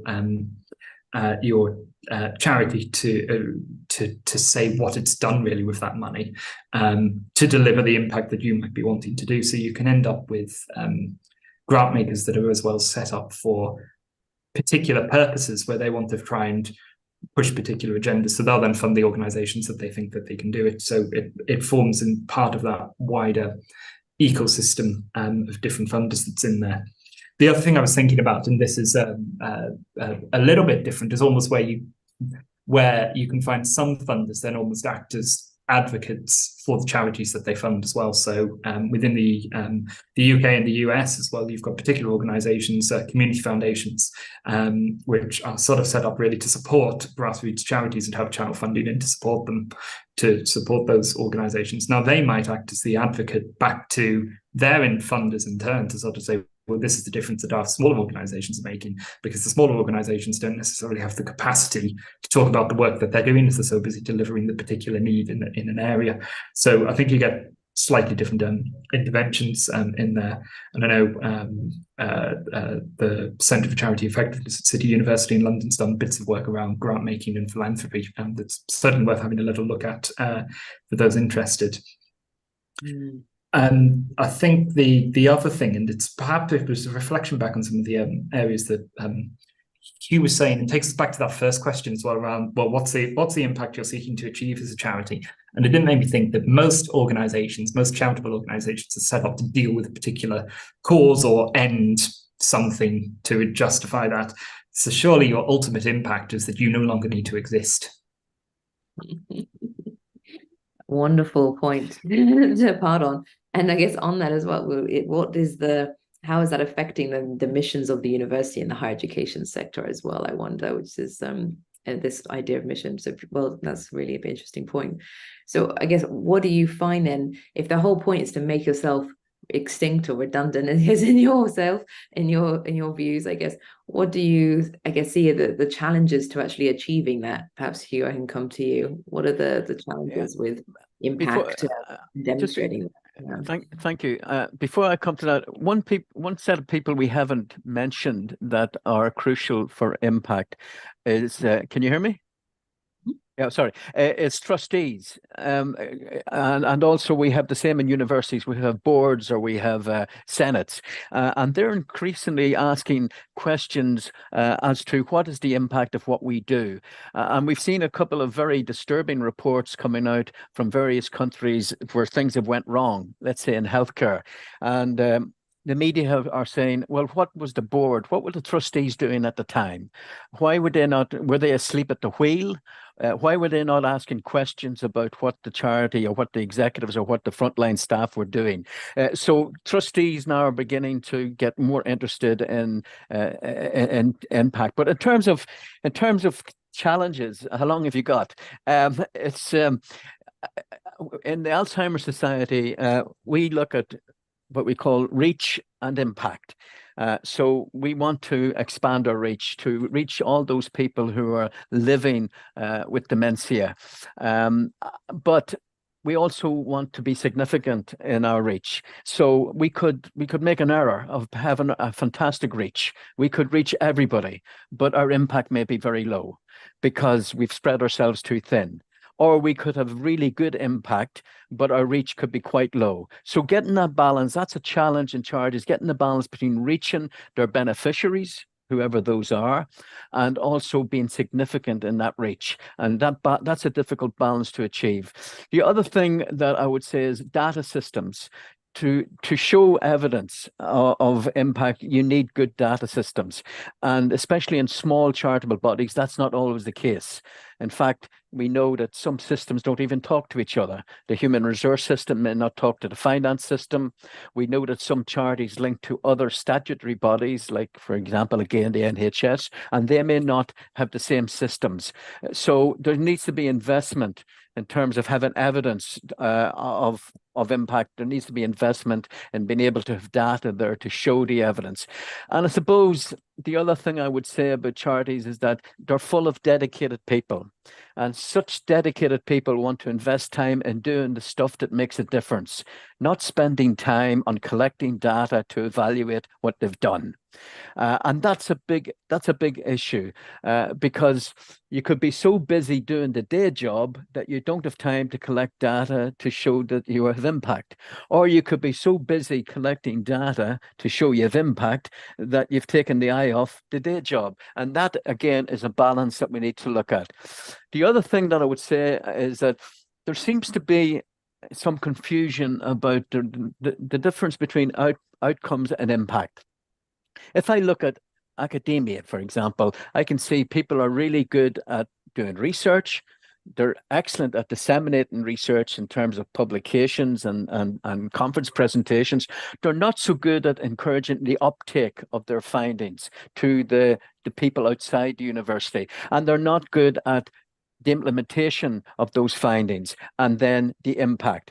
So I see a difference between implementation, uptake, and impact, and that's the same in charities. So if we take again the Alzheimer's Society, which I know more about, an impact is that people with dementia have greater control of their lives. Let's say that's our impact that we want to achieve.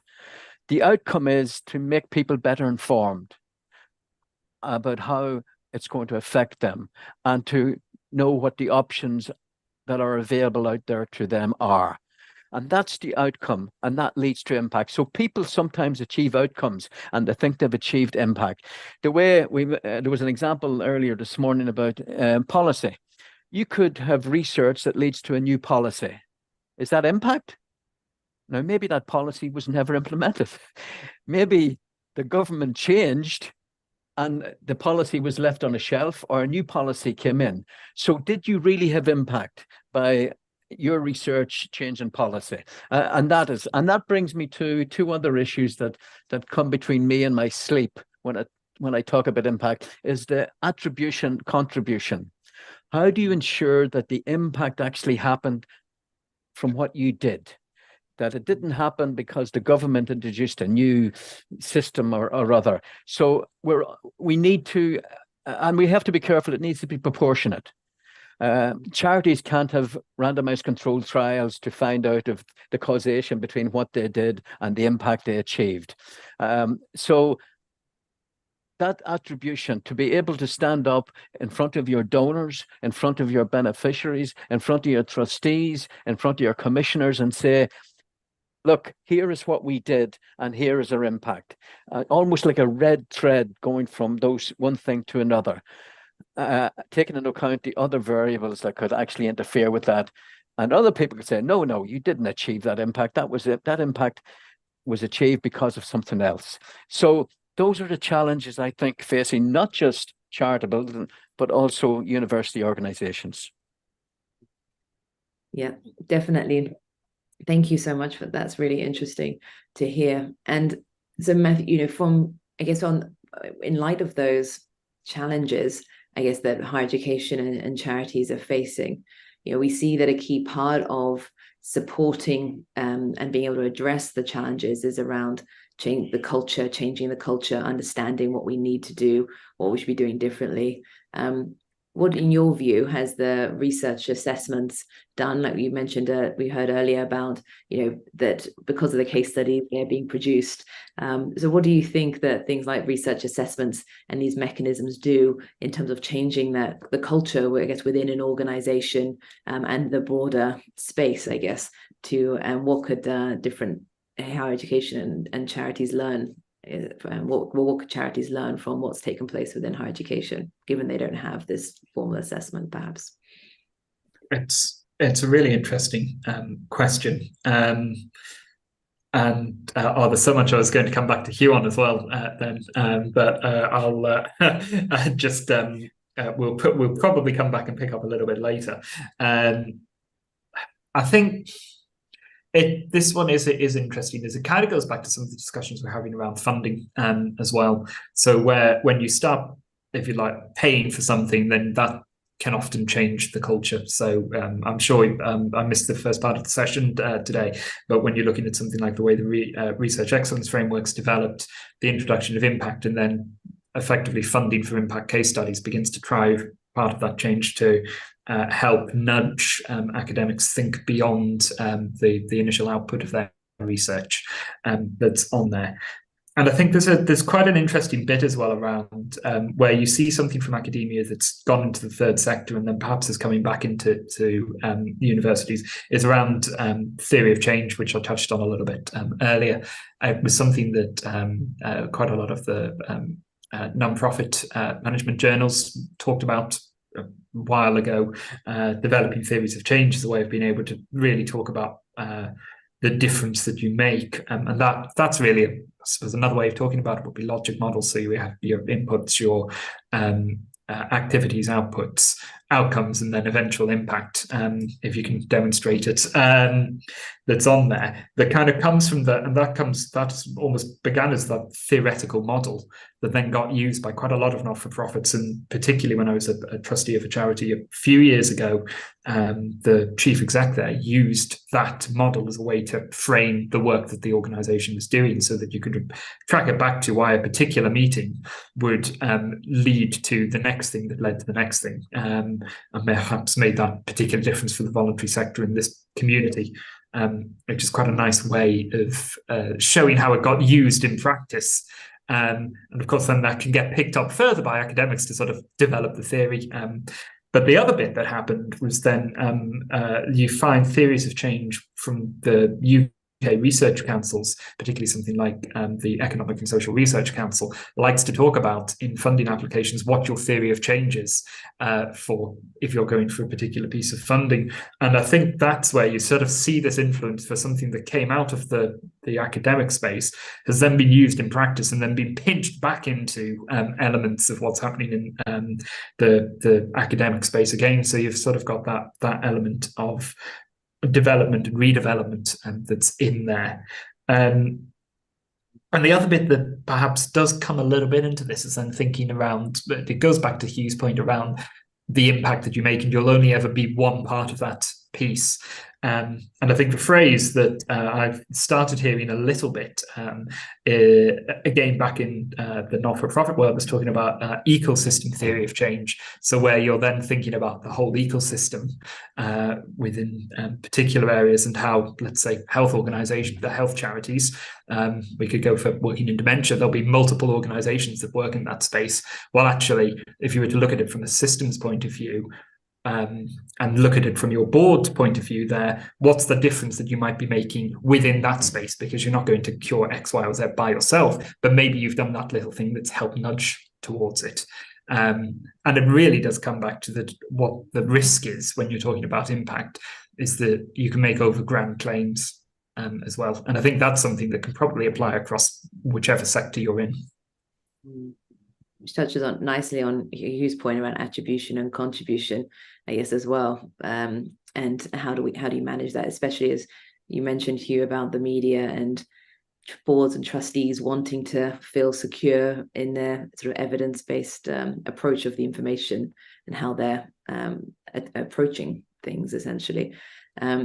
I mean, from your perspective, are there principles from what you've seen, Hugh, that of research and assessment that may not apply to the charity space, or vice versa? Are there components that not-for-profits are learning from higher education, do you think, or are they sort of unaware of the impact assessment pieces that are taking place? Thank you. Good question. I think they're increasingly getting aware of the importance of impact, and therefore they're looking at where is impact being assessed and rewarded, and they are looking at what's happening in universities, perhaps not all charitable bodies, and perhaps not in all parts of the world. I think there is much to learn from before 2014, when REF first introduced impact. I think we were all amateurs. It was all a big experiment, if you like. We didn't do it beforehand in 2008, 2001, and going back. But since then, between 2014 and 2021, there has been thousands of papers written about impact and what it is and what it isn't. There have been thousands of conference presentations like this on impact, and people's consciousness has been raised, and universities have embraced this simply because of the money. They know that impact within our particular exercise in the UK is worth 25% of the total, and the total, as I mentioned earlier on, is £2 billion a year. Taxpayers' money going to universities to fund research. So they're beginning to change their behavior. And I think that will also happen within charities. In universities, we now have impact champions at department level. We have organizations like Hive showing people how to bring to identify their impact and map out their impact. We have black tie events at graduation ceremonies celebrating the impact of various academics in the university. And we have people sitting on panels whose job it is to look at impact. But I think one thing that we do in the Higher Education Centre, we have a definition of impact, and the definition, which you're all probably aware of, is an effect, a change, and what I use, a benefit to the economy, to culture, to public policy, to society, to health, to the environment, to quality of life. And I think charities can look at that definition, because many of them are looking at impact in terms of increasing the knowledge and activities of their beneficiaries. But charities can also have an impact on the economy, on culture, on society. So I think there's lessons there that charities can learn. That, and if you look into the future, it may be that charitable bodies, especially the big third sector bodies, should be able to say, here is our impacts on the economy, which we can evidence. Here are the impacts we have on our local society, on quality of life, on health. And I think that's something. The other thing I think that we can learn is in higher education, we look at the 3 Ps. We look at impact on processes. This is behavior, our practice, our performance. On people, groups, individuals, communities, or on places, locally, nationally, internationally. And I think charitable organizations could benefit by looking at that. And also reach and significance. That's what we look at in terms of criteria to judge impact. And I think there are lessons there also for charitable bodies. And co-production, working from day one with their beneficiaries, with the people who the charity is there to represent, working with them as equal partners in designing the pathway, the journey to impact. Those are lessons I think that both organizations can learn. And also getting the balance right between doing the job, as I said earlier on, and collecting evidence and data to show that the job has an impact.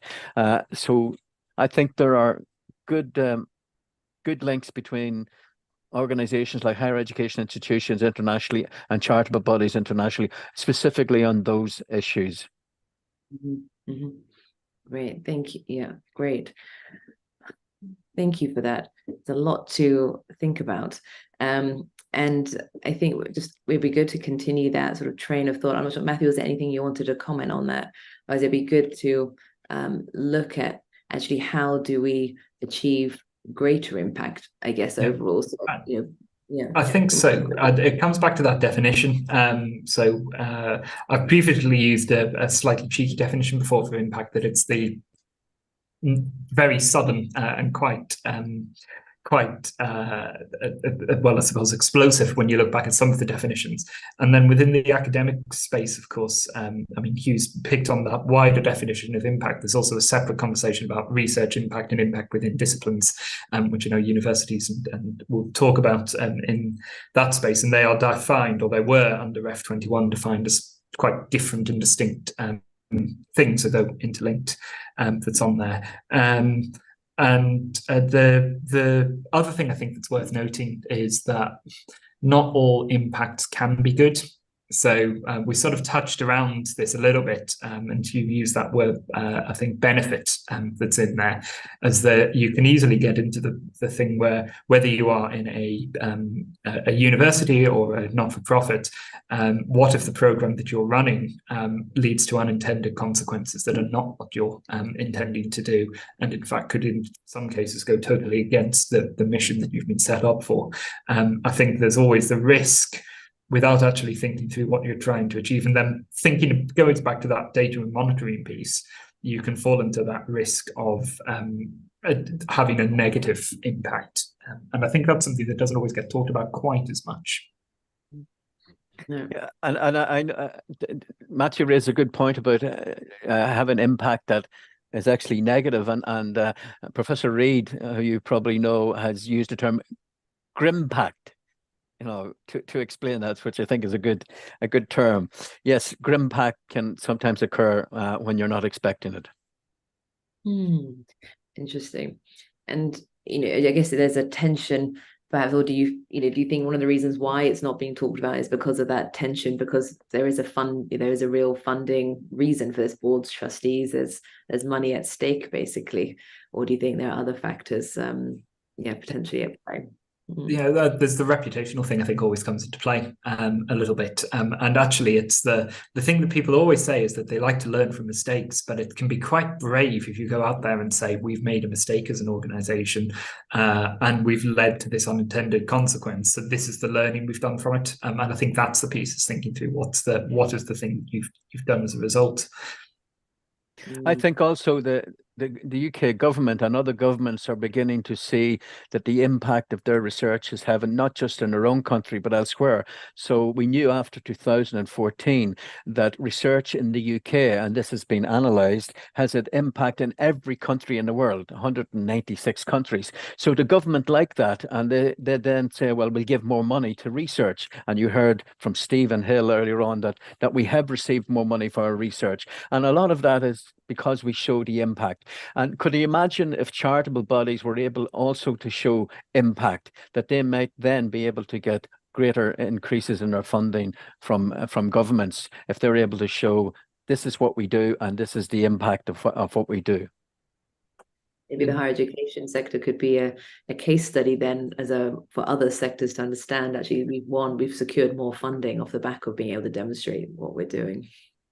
I think there's a really interesting point on that, though, around the sort of the influence of the not-for-profit sector, and I can only really speak from the UK perspective. It is one that gets overlooked quite a lot in policy terms. There was at one stage the Office of the Third Sector or Civil Society that lived within the Cabinet Office and then moved into another government department, and the Department of Culture, Media and Sport, and that sort of shows a shift of where it moves out of politicians' central thinking at various points, which does present a challenge. And I think the big challenge that not-for-profits and charities have is they are not set up as income earners. They're not set up to generate economic return in the same way, even as research would be a good example. The UK government invests in research because it expects a financial as well as the social return. It does see that very much the case. A not-for-profit, you might only be looking at actually covering costs and breaking even rather than making a contribution back. So that makes it really hard. And I think the other factor that comes into play is that charities have often been set up to address a failure that a government could be blamed on. So is there a service that a government should provide? Well, the not-for-profit comes into being to provide that service. So you end up, it can make it quite a tense conversation. And there are, of course, in the UK, there are advocacy bodies. So something like the National Council for Voluntary Organisations does do a job of trying to say what the impact of the not-for-profit sector is. But the financial one will never be the same as where it talks about social return on investment, or maybe not that term, but the social and cultural impact. And it's harder and can sometimes be quite dangerous in some ways to try and put a financial figure on what that contribution is. As if you've improved and saved 5 lives through a particular intervention, is that not a very impactful way of carrying out work? And you might look at it from a central government place and go, well, that's only 5 people, even if it's made a massive difference for those individuals. Mm.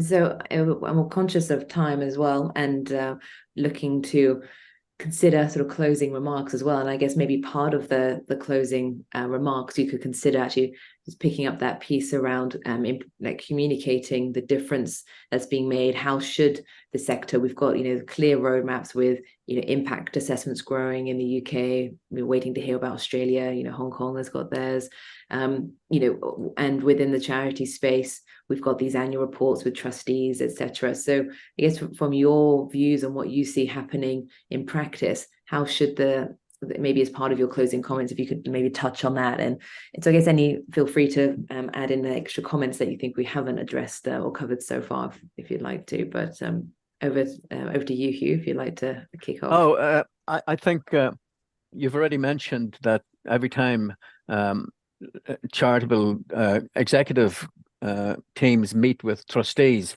they are talking about their impact. But I think there's more that can be done in terms of communication.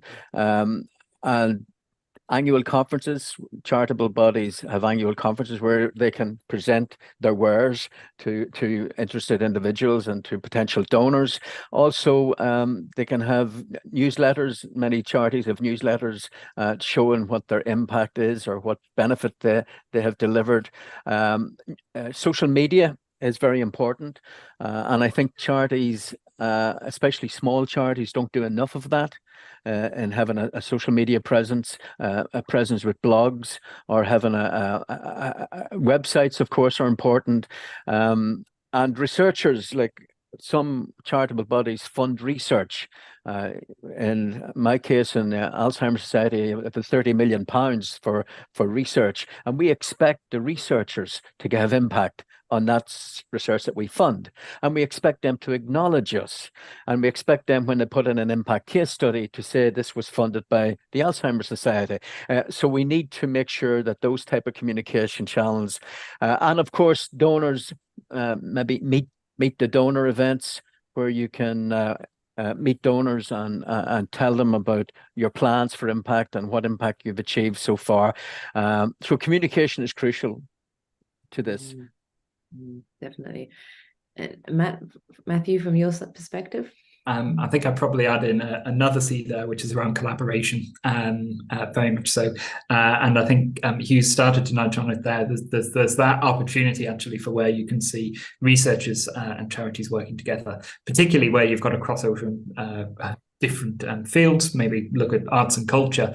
If you've got a museum that's been really impactful for its local area, the chances are that you have a university in and around that space, and it's a big enough university, there might be research that's being carried out there, and you can actually look at the two and think, well, there might be the opportunity to do some form of project together that delivers on some of the objectives that you've both got. There's also the other aspect, I suppose, around where actually getting evidence together. Academic researchers have particular skill sets in that space, and the conversation we've just had about influence back into government and things, if you do have an academic report that's got that level of independence, it can be quite a powerful lobbying tool, really, that's in there. The other thing on communication, I think, is it's actually around, for quite a lot of not-for-profits, you will have an annual general meeting. And people can often view that as the tick box exercise where you report back to your members or your funders. spin that into some form of event that's got a particular focus, and you can use it almost to showcase the work that you've been doing over the last year, as well as fulfilling the more regulatory bits. But there's always that opportunity to make more of what an AGM is. That is something that you have to have. But it can be the thing where you do invite in people and external speakers or whatever it might be related to that piece that you've got, to demonstrate the work that you do. Could I touch a little bit on what Matthew said? I think it's really important. A lot of charitable bodies, third sector bodies, are marking their own homework. What I mean by that is they do the work and then they collect the data and they present the data to themselves or to their trustees. An independent evaluation or perhaps a validation of the tools they use or the approaches they use, that can bring universities in to work with charities to do that, if you like, external validation, external evaluation of what the charities have done. And that would be a good way of partnering between higher education and charitable bodies.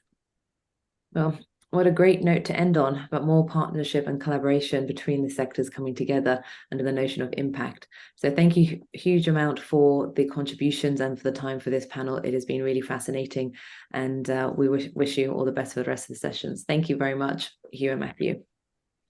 Thank you. Thank you, Laura, and thank you, Hugh and Matthew. Once again, a very special two-person big thank you to the panel for splitting their work against making it a fantastic discussion moderated by Laura. On that note, we're going to pause for a short comfort break before moving on to our third and final panel, which is entitled Impact Evidence versus Greenwashing. So there's about 15 minutes to stretch your legs and get a coffee before we launch back into it. Thank you.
Okay, welcome back, everybody, to the fourth and final, the fourth Impact Symposium, but the Impact Symposium today by Hive. Once again, it's good to see so many people still on the call at such a late hour, I know, particularly for some of you in Asia Pac and Australia, New Zealand. So thank you very much for that support. We now are about to move into our final discussion of the day, which is titled Impact Evidence versus Greenwashing. So I'll leave the introductions to Rosie to do on my behalf. Thank you, Rosie. I'll hand over to you now. Thanks, Bob. Good morning, everyone, and welcome to the third panel on impact evidence versus greenwashing. We'll run to about 12:15 before the close of the symposium. My name is Rosanna Cole, and I'm a senior lecturer at the University of Surrey in sustainable supply chain management, conducting research on socially responsible purchasing, green logistics, biorelations, and the like. I was a supply chain consultant for Deloitte before moving over to academia, and I co-run the Department of Business Analytics and Operations at Surrey Business School. We have some key objectives of our panel today, and these include understanding the current landscape and challenges around how we demonstrate impact in the corporate space. We want to identify parallels with academia and impact ranking methodologies, and consider how these parallels can support transparency in impact reporting and help combat greenwashing. I have some expert panel members here today to help me achieve these objectives, and we'll focus around some key discussion points before taking some questions from the audience at around 12:05. One thing we're keen to do today is to examine impact evidence practices that are established in academia and how these might be adopted or translated in the corporate space. So with me today, I have Johan Blaus, the Senior Advisor of Business Liaisons with KTH at the Royal Institute of Technology in Stockholm. Johan is involved in impact and sustainability within KTH, and his role serves as a liaison between business and academic worlds. Dr. Jingwen Mu, Director for Institutional Research and Strategic Planning at the Hong Kong Baptist University, and Dr. Mu has played an integral role in the development of the Times Higher Education Impact Rankings. And finally, Henry Unwin, Head of Carbon and Climate Services at Simply Sustainable. Henry brings significant experience in sustainability leadership, and I'm sure he'll hopefully mention his achievement at Nando's reducing the carbon footprint. So we'll take a brief introduction from each panel member and then begin our discussion. If I can start with you, Johan. Yeah, a little bit about me. As you said, I'm at the KTH Royal Institute of Technology in Stockholm. It's a technical university, actually the largest one in Sweden. And I mean, the context we are situated in is in Stockholm, that is constantly ranked pretty high on innovation. So that is one thing that we work with a lot. We are a pretty old university, almost 200 years, and we have been working with providing the society and the industry sector with competence for whole this period through the industrialization and after the World War II and so on and so forth. And in Sweden, I can just mention one thing. In Sweden, we have a codex for engineers. We educate mainly engineers, and it says that engineers are carriers and managers of technical knowledge. This gives a special responsibility to work on and ensure that the technology is used for the good of society and humanity, and that is passed on an improved form to future generations. So that's a framework, more or less, for also the discussion of impact in our case. And last, we have been working pretty long with sustainability. We were the first university in Sweden that had a vice president for sustainable development. So, yeah. Thank you. And moving on to Dr. Jingwen Mu. Thank you, Rosie. Good evening from Hong Kong. This is Jingwen. I'm the Director of Institutional Research and Strategic Planning at Hong Kong Baptist University. I joined the university very recently in June this year. So I look after the university's rankings portfolio, strategic planning activities, and all sorts of internal and external reporting requirements. Supporting officers and faculties with research intelligence data form a core part of my business. So it's quite similar to my previous role at the University of Auckland, New Zealand, where I look after the university's rankings, reputation data, impact alignment, which, as you can imagine, is both challenging and rewarding. A little bit about Hong Kong Baptist University. We are one of the 8 publicly funded universities in Hong Kong, with about 12,000 students, more than 1,000 full-time and part-time staff. We are proud of ourselves as an academic community dedicated to holistic education, transdisciplinary research, and also an institution dedicated to sustainable development and sustainable futures. Thank you. Thank you. And Henry. Brilliant. Thanks, Rosie. So my name's Henry. I'm the head of climate and carbon at a sustainability consultancy called Simply Sustainable. We sort of do what it says on the tin. We're a pure play sustainability consultancy, so we just advise sort of large organizations and institutions on how to be more sustainable. So we look at 3 different areas. One is climate and carbon, which is my team. Then we have comms and reporting, and ESG and sustainability strategy. I've been working in sustainability for 14 years, so my whole career has been around developing sustainability strategies and then driving impact and measuring impact. I've done that in startups, in public sector, and in corporates. Rosie mentioned Nando's. So one of the lots of exciting things happened at Nando's, but around impact measurement, we did a lot of work around our carbon footprint. So we measured our carbon footprint, and in my time there, we reduced the carbon footprint of each meal by 40%. But we also worked a lot in social impact measurement. So we started a huge program around malaria eradication. So charity donations of £1.8 million, protecting the lives of over 800,000 people in Mozambique.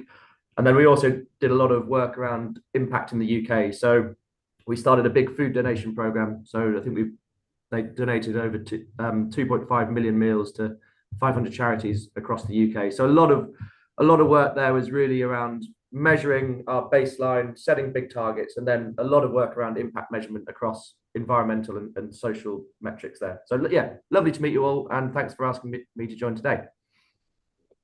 Thanks, Henry. We're actually going to come back to you with our first discussion question, because you talk about the collecting evidence of impact. And how do you do that? How do you go about collecting the verifiable evidence for the impact of the operations?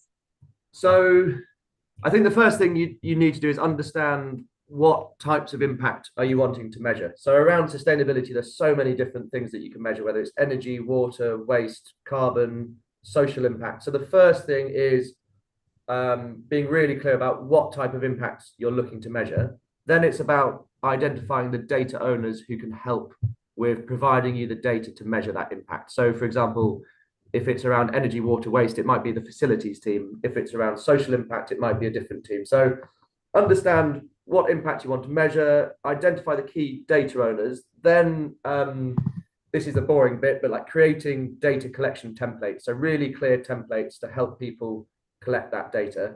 And I think for me, it depends what your role is within the organization, but I think you shouldn't always take it upon yourself to collect that data. I think it's about empowering other people who own that data to collect it themselves. And I think you can help by creating really simple data collection templates, but it's a really important thing not to do everything yourself, because getting buy-in from other people is really important, because next year you want to go back and measure the data again to measure the impact that you've had. So yeah, I'd say understand what impacts you want to measure, identify the people in the organization who own that data, and then collaborate with them to collect it.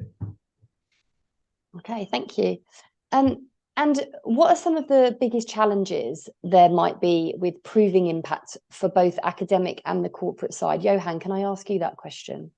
Yes, first of all, I agree what Henry said, or some of the challenges. And in our case, we have carried out 2 times a similar exercise as the REF at our university. So I have mainly experiences from the academic view, but I have some insights on the business level.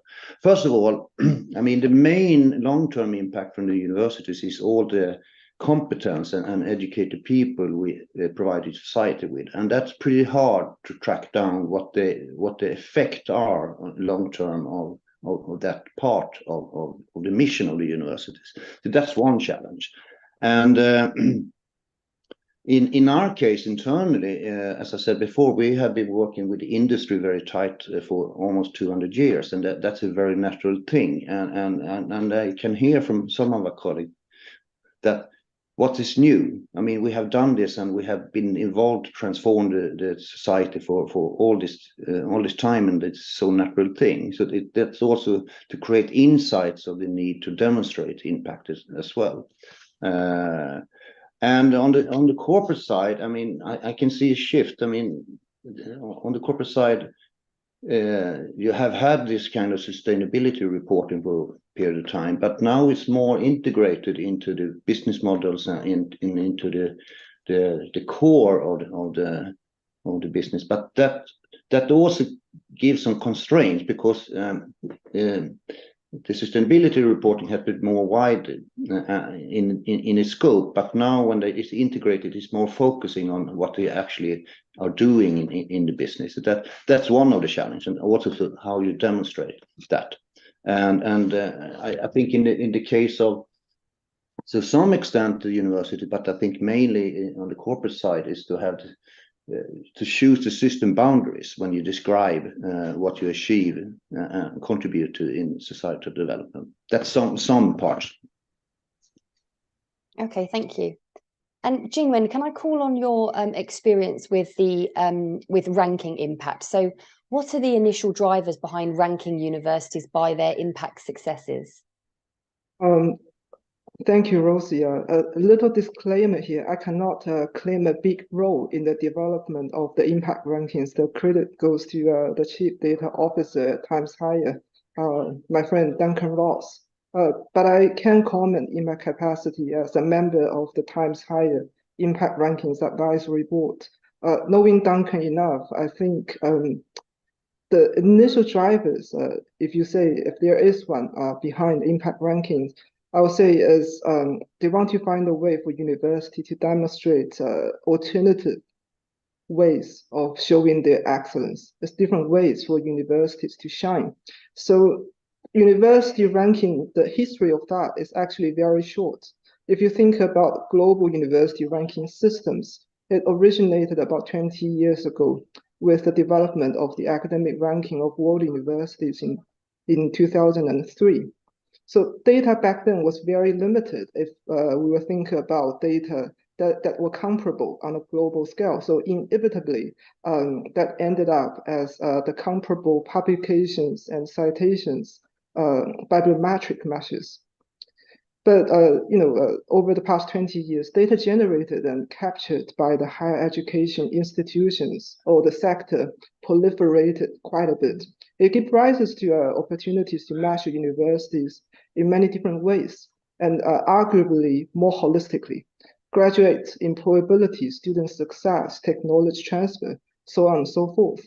And also on university as a sector, I think there's been an increasing argument, as the previous panels have all mentioned, that universities are important citizens of the community they are in, especially for public universities. The role as civic leaders is important.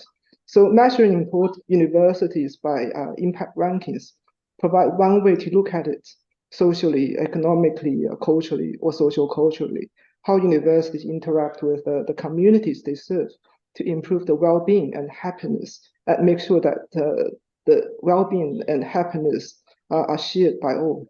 So if we look at the impact rankings, at least from the number of universities engaged and participated, it's been a success. The number of participants have tripled, I think, since its inception in 2019. And also we are seeing increasingly other ranking agencies putting a sustainability lens or producing sustainability rankings or more rankings that are more aligned to the impact agenda. Okay.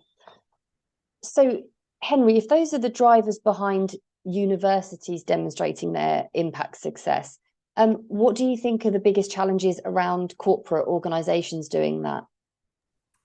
Yeah, there's a couple of sort of practical challenges, and then there's more sort of emotional. I don't know if emotional is the right word, but the practical challenges is just not having the data. So not knowing who owns the data, not having measured the data, not being clear about what impacts you want to talk about. So that's the kind of a blocker from a sort of logistical business understanding data perspective. But I also think there's something about corporates being really nervous to talk about impact. I think they're nervous maybe that they're not doing enough. They don't want to share the data on the work that they're doing because they're worried about being criticized. And I think later on we'll come to talk about greenwashing, but there's this concept about green hushing. So green hushing is underplaying the impact that you're having because you're nervous about it might be if you talk about the great work you're doing here, is someone going to come and criticize the work that you're not doing elsewhere? So there are some logistical challenges just around getting the data that you need and being able to measure and report your impact. But I think from a corporate perspective, one of the things that we're really finding is a real nervousness to celebrate the success you're having, or I think more importantly, talk about the challenges that you're facing and where you're not having the impact that you want. And I think that's really important. But yeah, I think as citizens get more engaged in this, corporates are increasingly being criticized for the work that they're doing. But I really think the solution is open, transparent, honest reporting of your impact. Okay. And Johan, are you finding the same? How does KTH's approach to sustainability resonate with the businesses that you work with? On a very general level, it resonates well. I think the SDGs is an excellent framework that you can calibrate the discussions and the activities you do. However, I think there are some challenges because I think many countries, the funding bodies require that you connect the applications and the projects to the SDGs. And I think you need more time to discuss more precisely, not only to the SDGs, but also the targets on each one more precisely. And that is not done always, neither on the universities or in the business, according to my experience, at least. And I think also another thing, on a national level, you have different targets that are important as well to connect with. And that sometimes there is a mismatch on the outlook from the universities and the business when you connect to the national policy development and priorities. So but overall, I think it connects pretty good to have this framework. But however, the framework is actually to decrease the footprint on the global development. But I think it's also important to stress the need to mitigate and have climate adaptation and so on, that kind of measures. And that is not discussed so much yet, at least not in the business side yet. And I think that's something to need to be addressed further on long term to work in both directions, both to how we can decrease the footprint as well to meet all the challenges that the climate will have actually, because it's too, we can see the signals already that we need to adapt more. Okay. And before we move sort of more specifically onto greenwashing, Jingwen, you've mentioned the opportunities around impact reporting and ranking. Could you elaborate a bit more on some of the challenges with impact reporting and the ranking within universities? Well, since we mentioned greenwashing, I think this question echoes with some of the challenges we see with this particular topic. So if you allow me to be a little provocative, I'd argue, how do you know some of the impact reportings that universities have done are not greenwashing or a form of tokenism? So because in my universities previously and now, I look into a lot of the sustainability or SDG impact reports that other universities or all universities have been doing to learn the best practices and to inform our own. So my general observation is that there has been a lack of consistencies of course, as other panel members have mentioned, depending on the university's missions, data availability, and priorities, a lot of factors have played in. But in various occasions, I did read through the impact reports, but it's hard to see consistent standard, and that may raise questions or concerns in how these reports are done, and whether some of the numbers or data reported are replicable or comparable. So one change I initiated in my short 4 months at the Hong Kong Baptist University is we are in the middle of preparing the next sustainability report in helping out with what we call the SDG course mapping. I insisted that we need a clear approach, a methodology section that is clear enough for anyone to replicate how we arrive at our teaching and learning activities that are aligned with each of the SDGs. It's a data approach, but we want to make sure it's transparent, it's clear, and that can be followed. The second challenge, I think, has been outlined previously by the previous panel, Matthew and Hugh. So greenpact. So impact, when we talk about impact, can be positive, can be negative, right? But impact reporting, we are seeing, we communicate positive things. So understandable, because universities, like anyone, we like good news. But if we only report on the good things, to me, that does make impact reporting very similar to an outcome statement. If the world is full of good news, why are we not on track in achieving the 17 SDGs? Now we are at the midpoint towards 2030. I recently have been working on some research culture, research integrity data with my colleagues at Digital Sciences. So one particular number I think is relevant to the panel is in a previous study during our write-up of our research culture blog, is that in the US alone, it is likely that tens of billions of dollars are spent every year on research for which results are not reproducible. So who to account for the not so good, the greenpact side of impact reporting?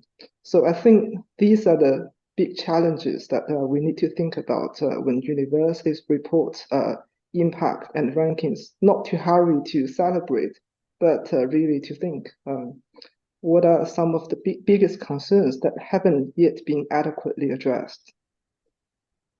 Thank you. Thank you, Jing. And yeah, that was controversial. Hopefully we'll get some questions from the audience around that point.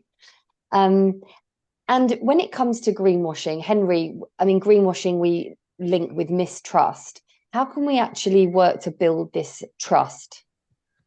Yeah, I think it's about being open, honest, and transparent. And Jingwen's point about, the world's full of good news, but we're not on track to meet the SDGs is I think people should measure and report on their impact, but they should also measure on and report or talk about the challenges that they face and where they're not doing as well as they'd like to do.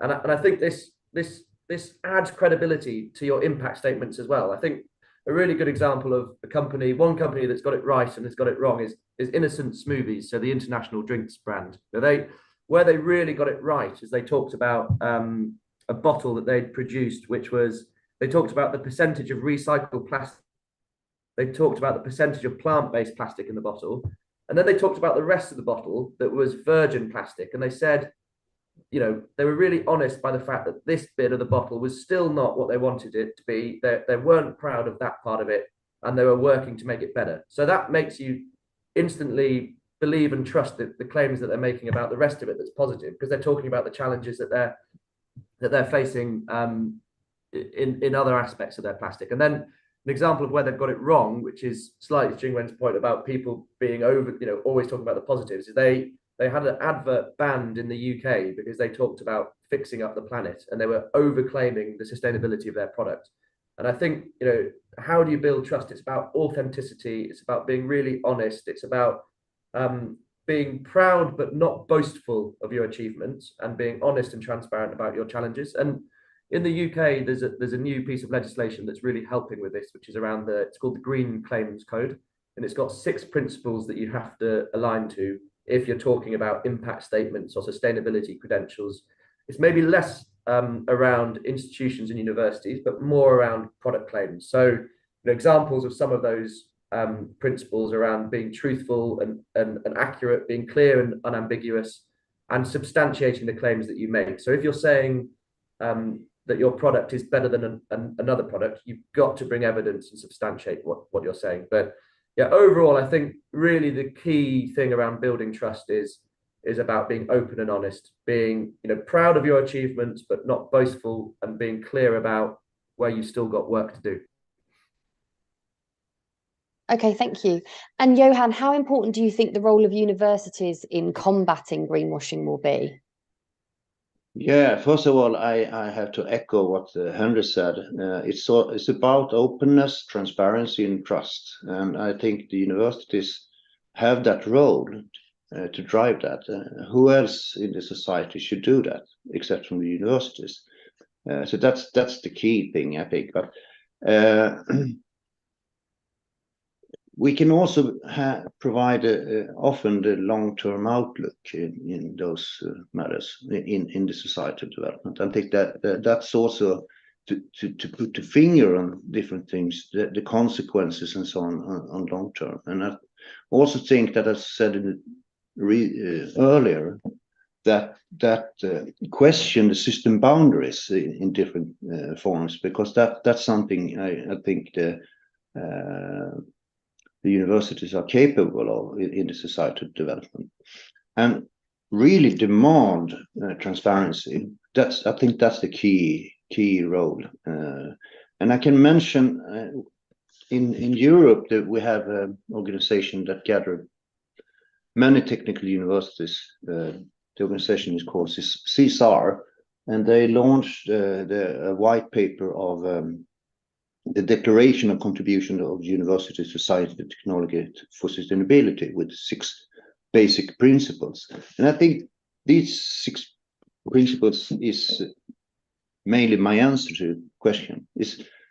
It's about nurture openness, to be clear about the role of students and the education in this area. And also stress the importance of collaboration and engagement that was raised in previous panels today. Lead by examples. We can do that in a clear manner. Defend values connected to the whole development, and advance local and global engagement, and use the institutional autonomy we have to increase societal impact and also meet the needs of sustainable development. And last but not least, I stress again, the students, they are they will be so important to tackle all the challenges that we address now. And yeah, that's my short answer. Okay, thank you. Jingwen, what learnings can we provide from impact rankings that might apply to build this trust and this evidence-based approach?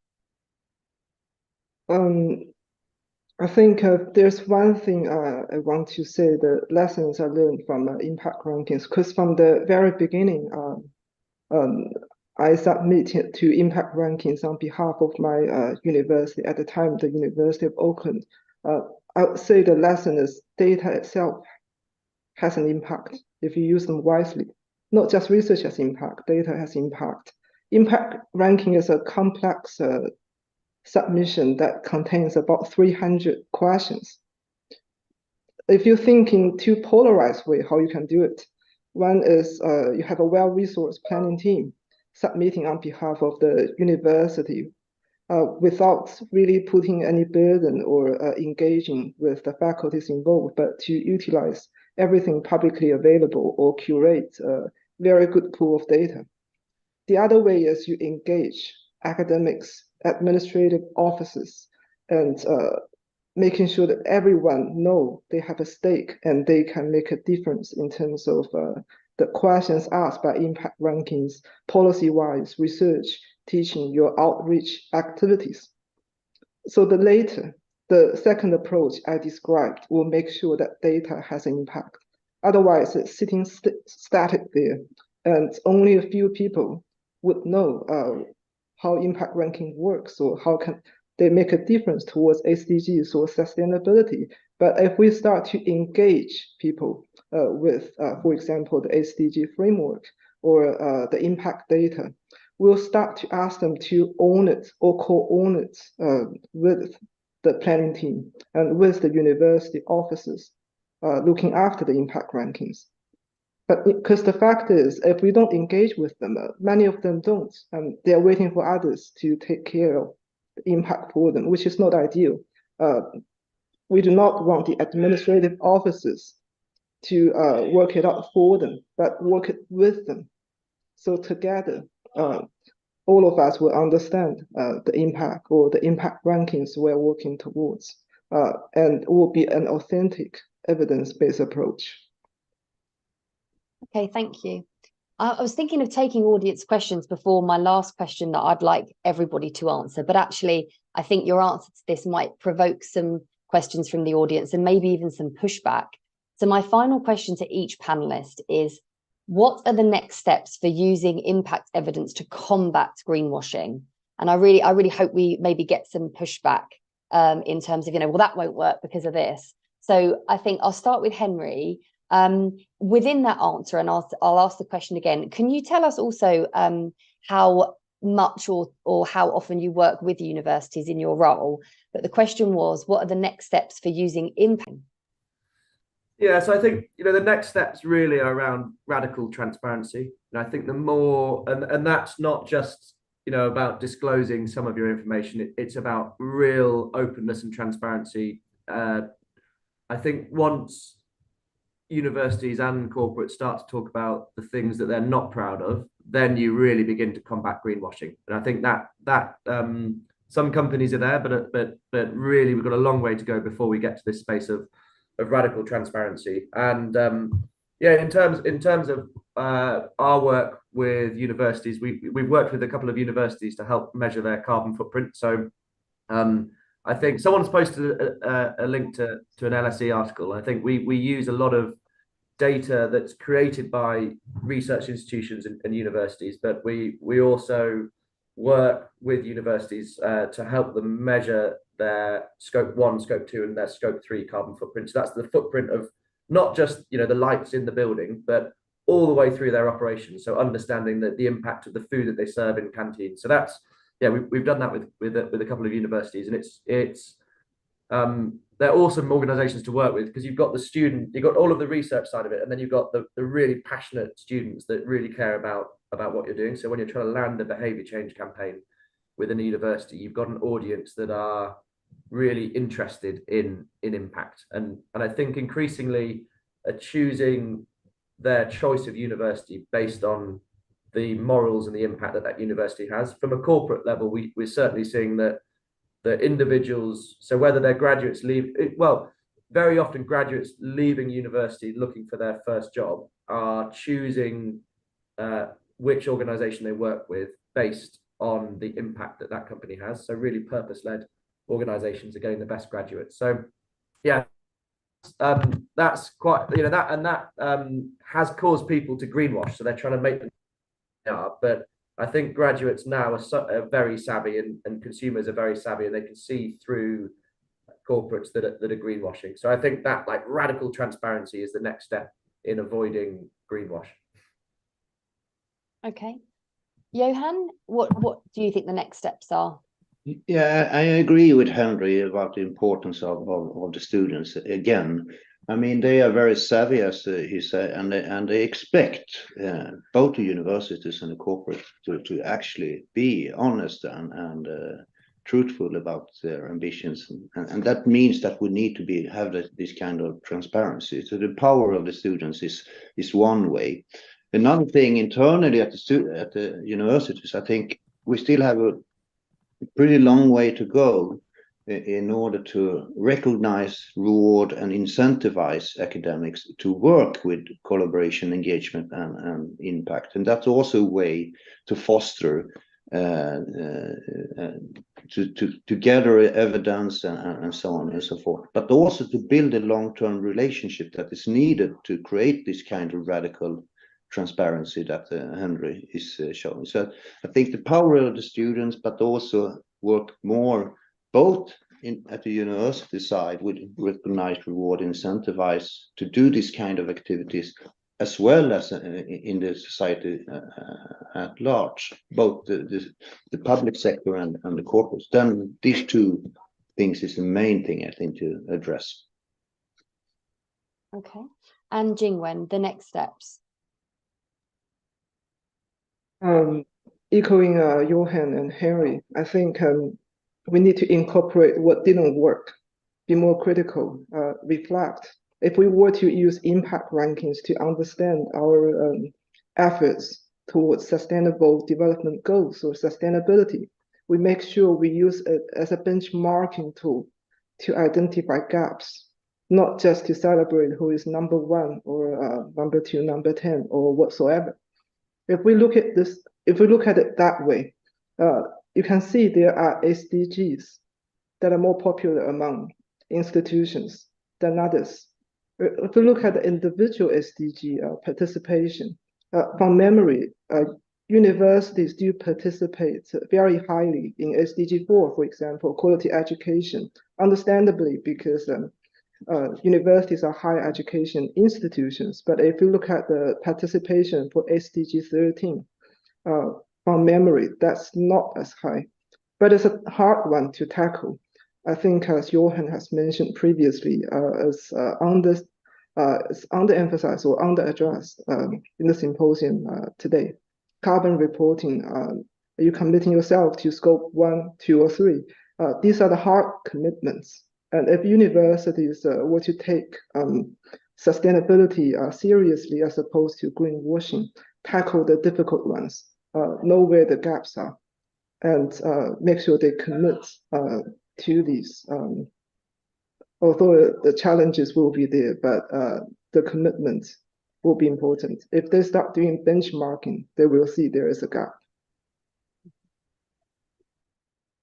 Thank you very much. It doesn't look like we've got many questions from the audience, but we have been reminded by Hugh McKenna on the panel here that the new UK REF guidelines for 2028 do include that people, culture and environment part. So this will hopefully encourage universities to support openness, transparency and accountability, and support the idea of reproducible research, which is something that we've mentioned here today, and Grimpact. And one thing I think that's really interesting from the panel is this idea that we should report sort of the issues that we faced, or the where we've tried to make an achievement and it hasn't worked, be transparent about that. And it will be interesting to see who might be the first mover when it comes to that kind of process, and the reaction it gets from the sector as a whole, whether it's received positively or negatively.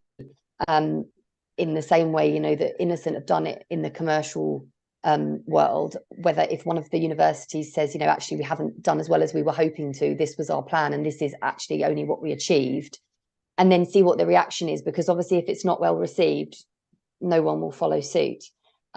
So I think that's a key takeaway from today. The panel have spoken extensively. Johan, yeah, I'm gonna come round and get sort of final thoughts as well. So I'll start with Johan, because otherwise you'll forget. Yeah. And sort of incorporate your final thoughts. Again, if the audience have got any questions, please do ask. Otherwise, we'll just wrap up with our panelists. Thanks, Johan. If I can start with you.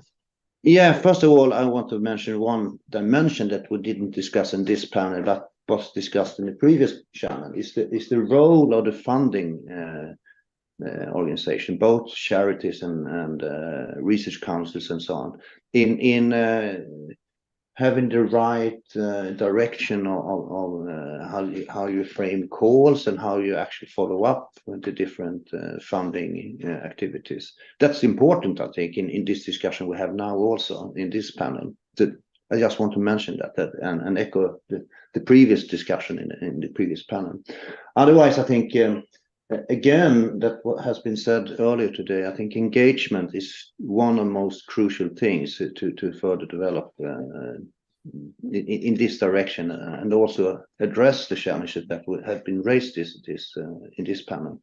So you really need to work actively to recognize, reward, and incentivize people, both internally at the universities and broader in society in engagement. And again, last but not least, I must say the students' long term is really crucial here. That's great. We've actually provoked the audience to answer some questions. Let me just read one of them out. So, thank you, Ross. Legally required corporate and organizational reporting seemed critical to reducing greenwashing and even eradicating it. What are the panel's thoughts on the best way to achieve impact on this activity using evidence? It does seem difficult to overcome given the financial influence of governments. Would anyone like to tackle that one? I can have a quick look at the, when it comes to the legal requirement for reporting. And I think there's something, TCFD, the Task Force for Climate-Related Financial Disclosure is requiring certain organizations to disclose the risks that their company face from climate change. So both physical risks such as increases in temperature and sea level rise, but also transitional risks based on, technology, policy. So there is a push for certainly larger corporates to start reporting their risks, not necessarily their impacts. But I feel like the big wins and the big benefits will come from those who do it before legal requirements from government. Certainly in the UK, we've found that if I go back to like 15 years ago when I started working in sustainability, it was really being pushed by regional, local, and national governments. That's where the driver for action on climate change is coming from. Now, within the UK, we're seeing the government rolling back on commitments around sustainability and corporates going ahead of the government. So I think if we wait for legal obligations and regulations from the government within the UK, we're gonna be in a very dangerous position. I think it's up to corporates and universities to step ahead of the government and start proactively reporting on this stuff, because we're not going as quickly as we need to do. If you look at the climate emergency, we're way off where we need to get to. We're trying to avoid being too political. And Henry, because you raised radical transparency as a term earlier, when it comes to information asymmetry and what we know and what consumers know, what you know within the business, how would you know how much information to give and decide what they might want to hear or need to hear? Yeah, it's a really good question, and it's really difficult to answer because it depends on your product. But I think it's about, if you think about what your product is, what are the type of impacts that you would expect to have around that? And you can, if it's around food, it might be where it was produced, type of production, is it deforestation free or not? And I think it's about, depending on what you're talking about, what would you expect? What would a customer or a student expect you to be talking about? And you can always tell where there's a gap. If someone's talking about the fact that their produce is plastic free, but they're not talking about the supply chain being deforestation free, I think that's where you need to understand what would you expect to talk about for a certain product, and make sure that you're being transparent in that. But it's really dependent on the type of organization, the type of institution, or the type of product. But I think it's also a really difficult thing to do. It's to be radically transparent is you have to put your head above the parapet. And I think it tends to be startup and more activist brands that are doing this. More established brands and organizations and bigger institutions are very nervous about it. But if you look at the startup sector, brands like Oatly are very open and transparent about what they're doing. May I add to Henry? Again, I think that the system boundaries is pretty important here, because you can only act upon the parts in the system that you can influence, but mostly you're connected in a wider system that you can. So that's a balance when you communicate and discuss the system boundaries, I think. Mm-hmm. Yeah. And Jingwen, any closing comments from you? You've certainly helped Natalie and her team, who are in the midst of their impact ranking assessment right now, and they've found everything you've said to be really helpful. Have you got any closing comments?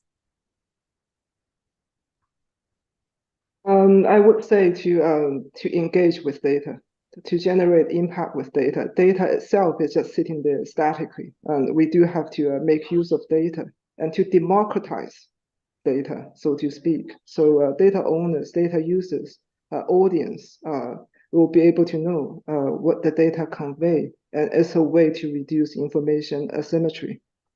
It's critically important for large organizations like universities, and of course for businesses as well. Well, working in a data analytics department, I'm thrilled to hear that. Plenty of work for us. Would anyone like to add anything else or communicate anything to the audience before I hand back to Bob? We're bang on time, so no.